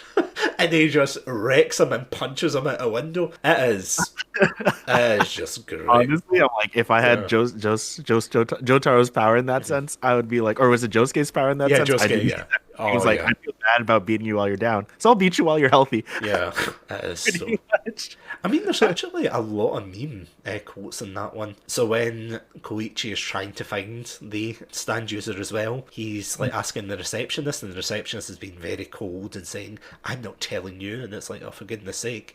And he summons his stand, and I have seen like other people like quote this, but he comes out and out of nowhere, like this is the first time I think he's sworn. Yeah. Oh no, technically he has the catchphrase SHIT. You know, he says that, but he just comes out and he goes, "Okay, master, let's kill the whole beach," and it's like, so good. What is going on? This is fantastic. Yeah, it's so well done. And I mean, there's a couple of other like stand users in between. Like there's the person who traps you in paper if you feel afraid, and there's the what I like to call Gone Light. If any, for any Hunter x Hunter fans out there, I know what you mean. Like this kid who just basically is obsessed with rock paper scissors. Doesn't he have like a hole in his cheek too? Something, yeah, he has like this something like that. Yeah, like he has a hole somewhere. And you're just like, what, why? I don't get it. It was literally just like, oh, if you beat me at rock paper scissors, like good things, your soul, like or whatever your stand. Yeah, it'll happen, right? Yeah, because does this like, or Rohan's stand not get sucked through that hole in his cheek or something? Yeah, like that. It's a weird one. It was very weird, yeah. But I mean, once you get by all of that, which I have to admit, there's some nice, or good rather, like side stories. You get back to the like main plot of them trying to find Kira, who, honestly, I had mixed feelings until I remembered like what kind of person he was. Because he's basically assumed the identity of a guy who is in, quite frankly, like a loveless marriage. Yeah. Or a marriage is very bad. Yeah, it was very, like, this guy that he took over, you know, owed money, and, you know, he was just, like, just a horrible, horrible person. And, like, you know, like, he comes home and that's like his first introduction, that the wife says, "Oh, your like instant ramen's there," or something, you know, like giving the suggestion that this guy was like lazy and, you know, he didn't have a great job and everything. But then like Kira goes straight to cooking and everything, like it's grand meal, and like being a far better husband than the last guy. Like it was funny. I'm like, did he just fix their marriage? That was literally when I saw it. I'm like, what the hell? By being responsible, essentially? I'm like, on the one hand, this guy is like a horrible, horrible serial killer. But on the other hand, I'm like, damn, he cooks really well, and he's fixed this marriage. I'm like, what the fuck? He literally just fixed his marriage by being a proper husband. Exactly. And it's like, what the hell? But I mean, even then, like, the thing I find interesting is the fact that they do give time to that, you know, like to their relationship. So it's him, his wife, and their son, Hayato, who I have to admit, the only reason I remember that is because of the screenshot. You know me, where it's like Kira's face, like really close up to the screen going, Hayato. It's like, Yeah. oh my god. I'm like, oh, pretty much. Yeah. And yeah, Hayato is, of course, he is like not having No, it. he's He's like so mad. What the fuck? Pretty which much. I actually find hilarious that the reason is because he's like acting like a good husband and He's everything. like, my dad's a piece of shit. Who are you? That's essentially Yeah, him. essentially. Yeah. The only other thing that I do kind of find confusing about this bit is so basically there's a scene where his new wife is, although I do find that funny when she's trying to like initiate, like she wants a kiss or something and he just like walks away. She's like, no, I'm not having it. But she ends up killing a cat in the house by accident, which Yeah. supposedly, I think the reasoning behind it is they had a stand. I think the cat had a stand, and because of that, like they bury it, and it regrows as a cat plant. Like Yeah. Like, yeah, oh god, the cat plant. Oh, like guys, remember that the cat plant. yeah, That's all I'm gonna say. like something out of like Plants vs Zombies, like Yeah, DLC. actually, That's honestly what it felt like. It was just like this is really bizarre. Well, obviously it's JoJo, but nah.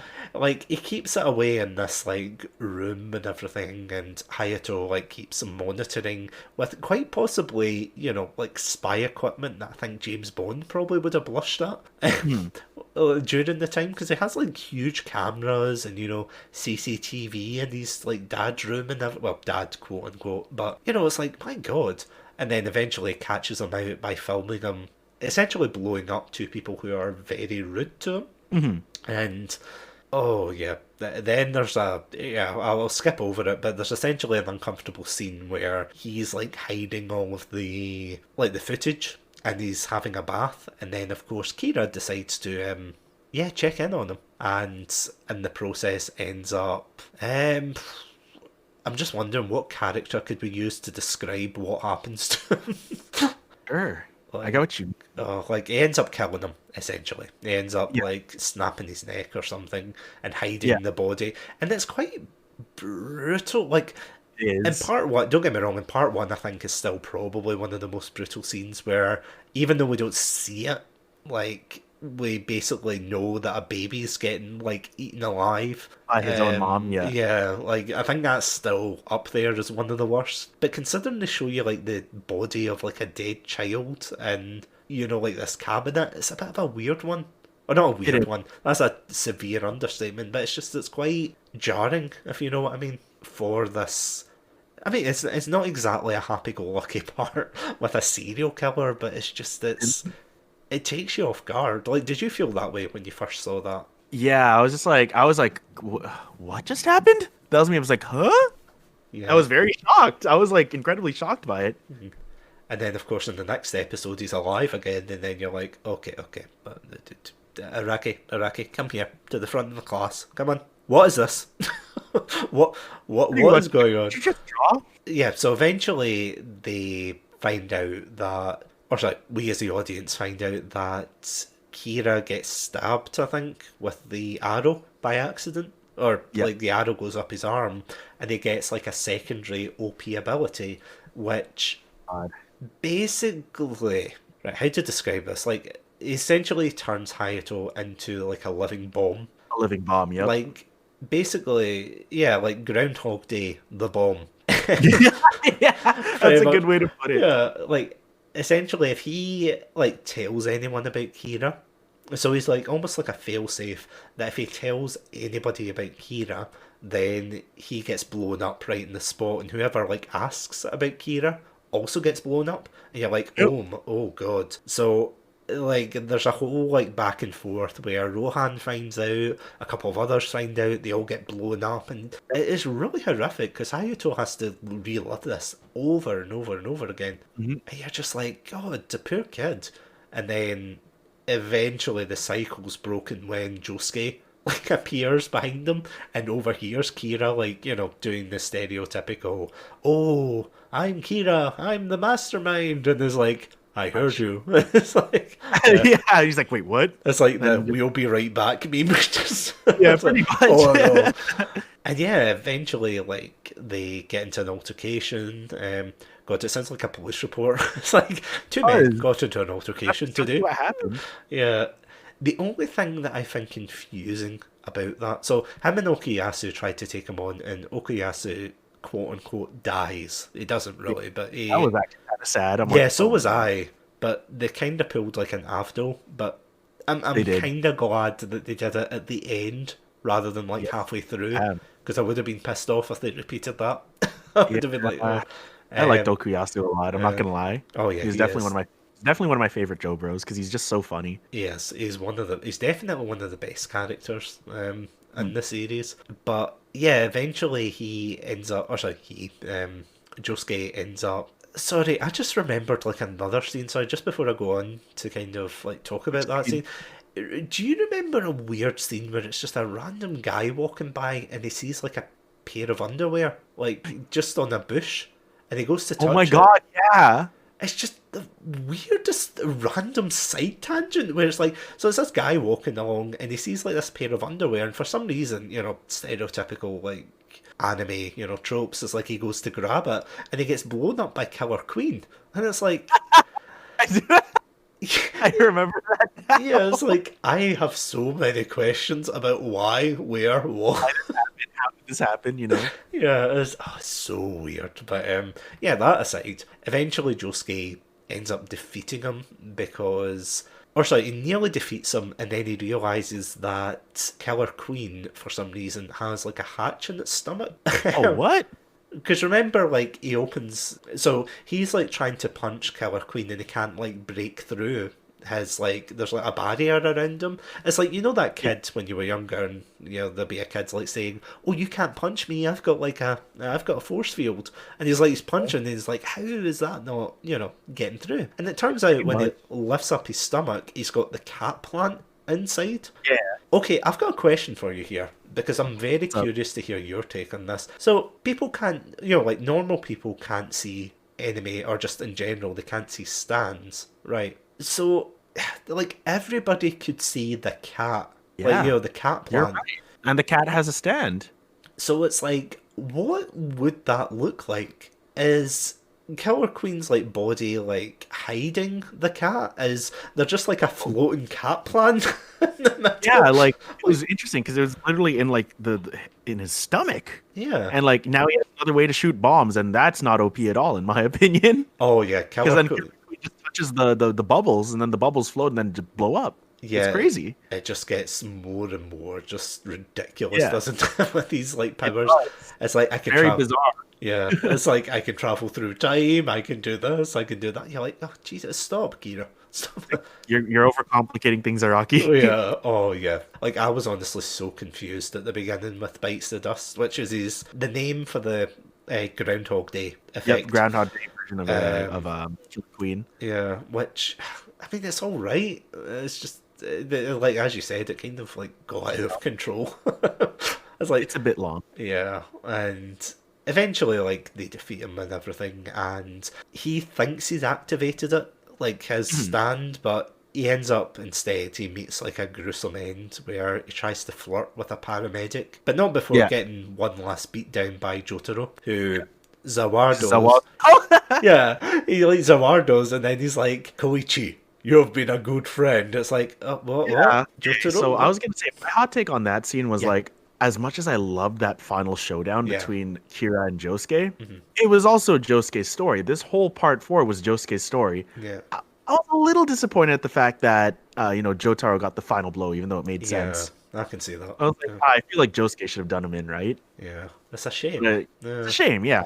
I agree. I'm like, but, they decided to go with the Jotaro. Nothing wrong with it. It's just, he wasn't the main character, right? Well, I mean, technically it isn't Jotaro that gets the last punch in. It's the ambulance. Yeah. Oh, that's true. You're right. Yeah, because it's like he gets beat down, and then they have all these ambulances that rush in, and this paramedic tries to basically resuscitate. Well, not resuscitate, but she tries to help him, and they're all freaking out because they think, oh god, he's going to activate Bites the Dust, and he starts going off saying how he had his own Killer Queen, let's just say, when he saw the Mona Lisa for the first time, which is very disturbing. Yeah, just watch the scene. It's not pleasant. But yeah, that scene. I forgot about that scene. Where the reason he loves women's hands is because he went to see the Mona Lisa one time, and it's like, oh no, Araki, no. He literally just like spam Craigasm in chat when he saw Mona Lisa. Exactly. He just started putting it. Exactly, just hands up. Oh no. That's a good one. Freaky guy. But eventually, like, he gets transported again to the, like, ghost alleyway, and he gets, like, dragged into hell, which I think is a really fitting ending for him, I have to say. Yeah, I like. Yeah, where it's like, despite him dying, you know, he thinks, oh, we can get away with anything in the afterlife, and it's like, nope, take him away. Like, come here, boy. Yeah. He just, I like your cut, G. You know, just takes him in, and that's it. Just he's gone, and he's dragged into hell. And after that, it is just like a very like nice ending. Great Days is playing, and everyone's living their best lives. Jotaro and Joseph go home, and Jotaro gets a PhD, doesn't he? In studying because of the starfish. That is one of my favorites. So if you haven't like seen this video, I cannot recommend this enough. I was crying with laughter at this. So it's basically a video where at the end, as you said, Jotaro gets it's like he gets he writes a thesis on a jellyfish. Oh no, I thought it was a starfish. Starfish. Sorry, starfish. You're right. Sorry, it's like a weird starfish that he found on the beach, and someone's like edited that.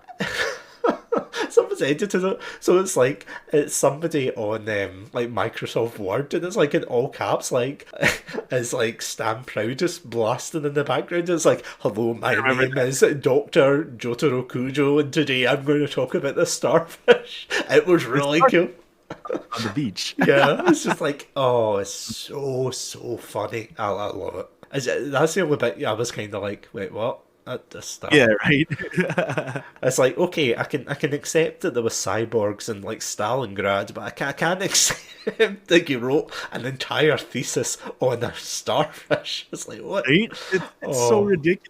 Oh, so funny. But yeah, it wraps up really nicely, and I think it's definitely between that and part two's ending. I think those two are by far like my favourite endings for like any of the parts, because part two is kind of bittersweet. You know, it's like, although people die, it's like a kind of nice progression, if you know what I mean. Whereas part five, it's very upbeat. You know, it's got the pop music, and it's rock music rather, and it's just such a lovely ending where they're all living their lives, and you know, great days ahead, as the song says, you know. And yeah, it's just such a great ending to the part, isn't it? It's a good ending. I liked it. It was super duper fitting, and I'm pretty sure Joseph took in the invisible baby as another child. So, oh, he did, yeah. And I mean, there's like so many other characters we didn't mention, like the stand that grips onto your back. Oh yeah, that was a very scary stand in my opinion. Oh, it was, yeah. It's basically it's like basically a stand that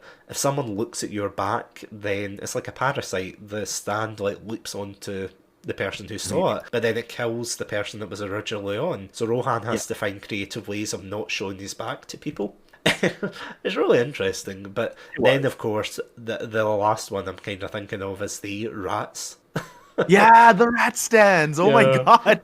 Like, I remember when Jotaro's hand got shot and it just turned into this disgusting green gooey mess, and you're like, ew, what the hell? Yeah. I was like, what I laughed at was see all the fans going absolutely crazy. Yeah, like see all the fans saying things like, so a rat's stronger than Dio and everything. It's like, pretty much. Yeah, it's like, no, that's not how it works. Because, like, kind of a closing point, but honestly, as I said, the stand system in this is a lot better. But what I love about it is, and it's similar to, I know I bring up, like, the Hunter x Hunter comparison quite a lot, but it's the fact that you could have an OP ability. Like, look at Jotaro, for example, with Star Platinum. He has a stand that punches very hard and stops time, which very useful, of course, but there's some stands that he can't really compete against. So he has to, like, outwit them. So, for example, like with Killer Queen having the heart attack bombs, you know, it's like, that's just an indestructible tank, so punching it really hard isn't going to do anything to it. There's Angelo, where he punches it away, but you can't punch water away forever. You know, it's like, there's only so much you can do with that. There's limitations, and that's what I loved about this part, the fact that although, you know, like, a lot of people had, like, these incredibly OP stands at times, like Zahando, of course. Zahando? Yeah. The hand! I was like, oh no. Imagine if Dio actually had Zahando. Oh my god. Yeah. That would be very scary. It's a scary sight to see, in my opinion. Oh, that would be terrifying. Yeah. Oh, you're approaching me, just erases you with his hand. Yeah, it's like, you're approaching me. Zoop. There we go. Yeah, that's end of part. I'm like, oh. Yeah, end of part. That's it. Pretty much. Oh. So yeah, kind of overall, like, what did you think of this part? And I know, obviously, we both love this part. I could go on. Oh my god. So this part, fantastic. It wasn't about saving the world, which you know, it's not a bad like idea to build up upon, but like it also it's been done before like millions of times, right? Mm-hmm. Whereas with this part, it's like it's about protecting the peace in your little neighborhood that you just want to, you know, chill with your friends in, right? Yeah. And you know, if someone's protecting that peace, you got to do something about it. Yeah. And what I think I mentioned earlier in the live podcast, where I was like, part 4 felt like if Neighborhood Watch had superpowers in like the best way, right? Because it was about just, you know, protecting the peace in your neighborhood just to live a nice life. Yeah. It was way more relatable. Like it's probably the most relatable part out of the 5 that have been released in the anime, right? Because I'm like, okay, well, I mean, even, you know, in my old neighborhood, like we had a neighborhood watch, and you know, there was gangsters and all that, and like, you know, we were trying to, like, the neighborhood watch was trying to protect it, right? So there's definitely some, you know, I guess there's definitely things that hit a bit closer to home in that sense. Yeah. Yoshikage Kira, fantastic villain, definitely the villain that probably would stand out the most to me out of the 4 technically introduced in the anime, or if you want to go real numbers, out of the 6, if we want to include like all 3 Pillarmen. Yoshikage Kira, terrifying villain, but that's what made him more interesting, because remove all of that stand powers, all the OP stuff that he comes with. Guys like Yoshikage Kira, they exist somewhere. And that's what's the terrifying part about him. I'm like, he's oddly realistic in that sense. Like, there's definitely serial killers that are just as messed up or even more messed up than him, right? So, you know, that's what I love about him. Like, oh, there's definitely people like him out there, and that's what makes it so cool, right? So, due to the fact that, you know, this part hit more close to home than other JoJo parts, is what won me over. And it is. It's like that intimacy, isn't it? Yeah, exactly, right? Yeah, because, again, as you said, it's like, it's not like a stereotypical kind of shonen where it's like, oh, we're going to up the stakes. So, like, in the first part, you know, Dio was going to take over the country. In part 2, you know, oh, they're going to take over the world. Part 3, Dio was going to take over the world. You know, easily Araki could have been like, yeah, part 4, yeah, the world again. Yep. And the universe, but he didn't. He just like focused it on quite relatable problems. Yes, obviously, I mean in the sense of like the Another social ones. About Kira is that, like you said, it isn't about saving the world. The thing with Kira is that, hey, I wanted to live a quiet life too, and that's disturbing my peace. So it's interesting to see how it's the neighborhood versus Kira and their ideas of peace. You know what I mean? Yeah. So that sort of conflict is like what's super interesting. It's like they both want the same things. It's just Kira has a very, very diluted and messed up approach to it. You know what I mean? Whereas with everyone, it's like, okay, well, don't be a dick, don't harm others, and if you're going to harm others, well, you're gonna have to answer to Josuke and his friends, right? So yeah. But yeah, I'm like, it's interesting, and I love that. I remember watching someone's like analysis in part 4, and one of the things they brought up was the parallels between Josuke and Kira. So you know how Josuke's stand is very much a healing stand? And this kind of says a lot about his character, because they establish early on that Josuke can't heal himself, but it can heal other things like, you know, roads or, you know, items or things like that, and people. And that kind of says a lot about his character. Like, he can't heal himself, but he can heal others. He can do his damn best to help others. And that shows, like, his kind of selfless side. Kira, on the flip side, his stand, like, is only good for blowing stuff up, really.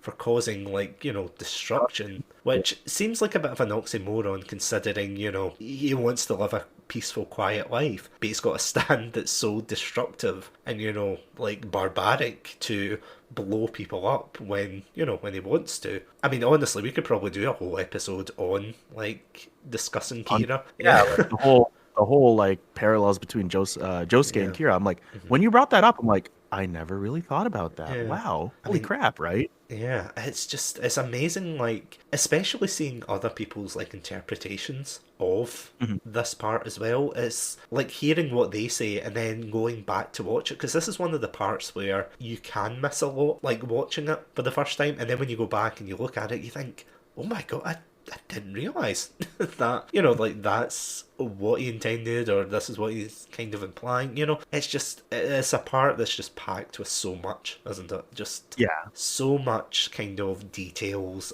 and just, I was about to describe it as a quiet, peaceful part. A quiet, peaceful life, yes. Yeah, but it's definitely not. It definitely is. Yeah. But I feel... I'm like, thought about that whole parallel, but keep going. Sorry, Satsu. No, sorry. No, I was just going to say, it's like, yeah, no, it's just a fantastic part, really. That's what I was going to say. It's like, just so much of it. Like, as I said, like, it's not perfect, but what anime is? Like, there's Honestly. hardly any animes that are going to be, you know, 10 out of 10, perfect, flawless, but I feel as if this one, in terms of JoJo, comes pretty close, and I would say so far is probably the best part. Well, Definitely. between that and part 2. Like, as I said at the beginning, like, you know, if you split it between, like, the Hamon, like, part 1 and 2, and then part 3 onwards to have the stands, yeah, I would say part 2 is probably the best. And for the Hamon parts, yeah, part 2, for stands, part 4. Yeah, definitely. So good. That's all good. I was like, I never thought about that parallel. Dang, okay. Oh, and here's the thing, adding on to that before we, you know, end it off. You know, because Josuke and Kira want just to live quiet, peaceful lives, Josuke is doing it for everyone in the neighborhood, whereas with Kira, it's more selfish ambition in the sense that I want this. Forget what everyone else wants. I want this, and I'll do it my way. Whereas with Josuke, as you said, he was a very selfless character based off of, you know, his stand and what it can do. He's more just like, yeah, I want the same thing, but at the same time, I also want my friends, my family, my mom to have that too. So that's why I'm doing this, right? So it's interesting.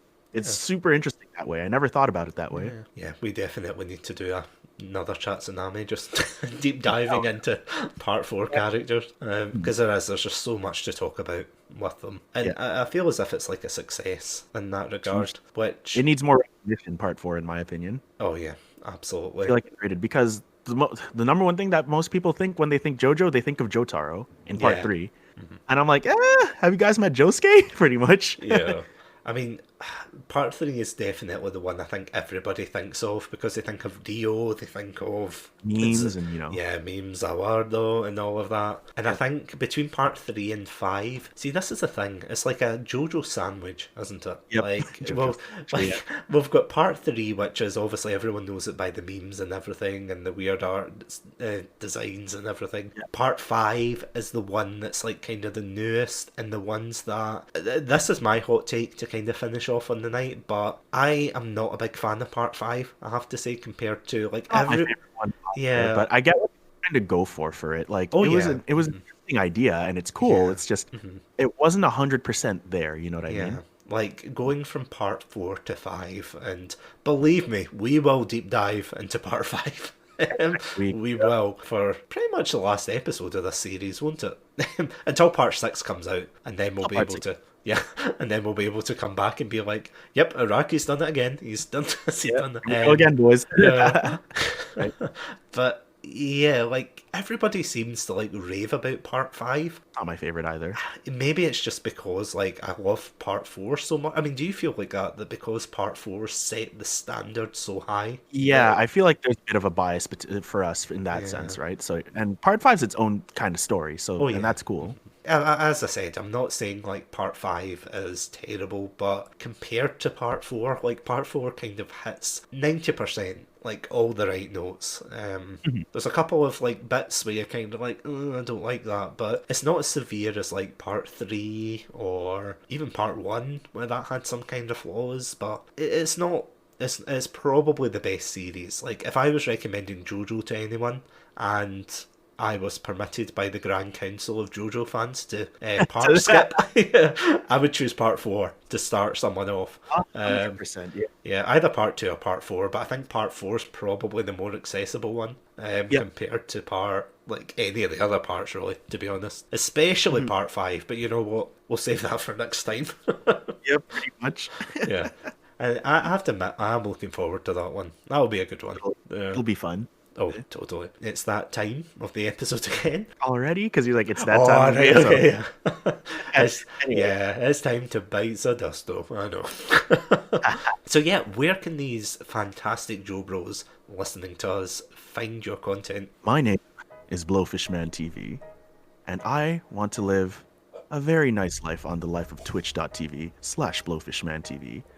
I'm here 3 times a week at 5:30 p.m. EST on Mondays, 1 p.m. EST on Wednesdays, and 6 p.m. EST on Fridays. On each of those days for Monday, you will find me at my day job as a lawyer, and I love to bust those criminals who lie through their teeth. As for Wednesdays, well, we pursue other things. Gods, one-winged ones with 8-foot-long swords, and last but not least, you'll see me at my night job, slaying zombies at 6 p.m. EST. I hope to see you there. And of course, if anyone does try to disturb the peace, well, let's just say that they'll get a special shout out from yours truly. And yeah, if you want to see more of my content, although my presentation will not will not be able to follow off that. Yep, you can find me on Twitter, Instagram, TikTok, YouTube, and of course Twitch under the name Satsunami42. If you want to catch more of the podcast episodes, you can catch the episodes on Anchor, Spotify, Castbox, and all good podcast distributors. If you want to catch a live Chatsunami episode, you can catch it at 7:30 p.m. BST over on Twitch at Satsunami42. If you want to see more Let's Play content from myself, you can catch me over on YouTube at Satsunami42, where we will be releasing new Let's Plays on Tuesday, Thursday, and Saturday. Yeah, please go check that out. Really excited to hear what you guys think of it. So, as always, Blowfish, thank you so much for joining today. It's always a pleasure. It's always a pleasure having you invite me on to these things, man. Yeah. Even if it's not for JoJo stuff, hey, if you want to talk other stuff, I'd be down to do the live version or even just record like what we're doing right now. Yeah, absolutely. As always, guys, stay safe, stay awesome. Most importantly, stay hydrated. And if the packaging on your sandwich is pierced with what looks like a finger, don't buy that sandwich, throw it out, and don't buy a cat. Bye, guys. Bye.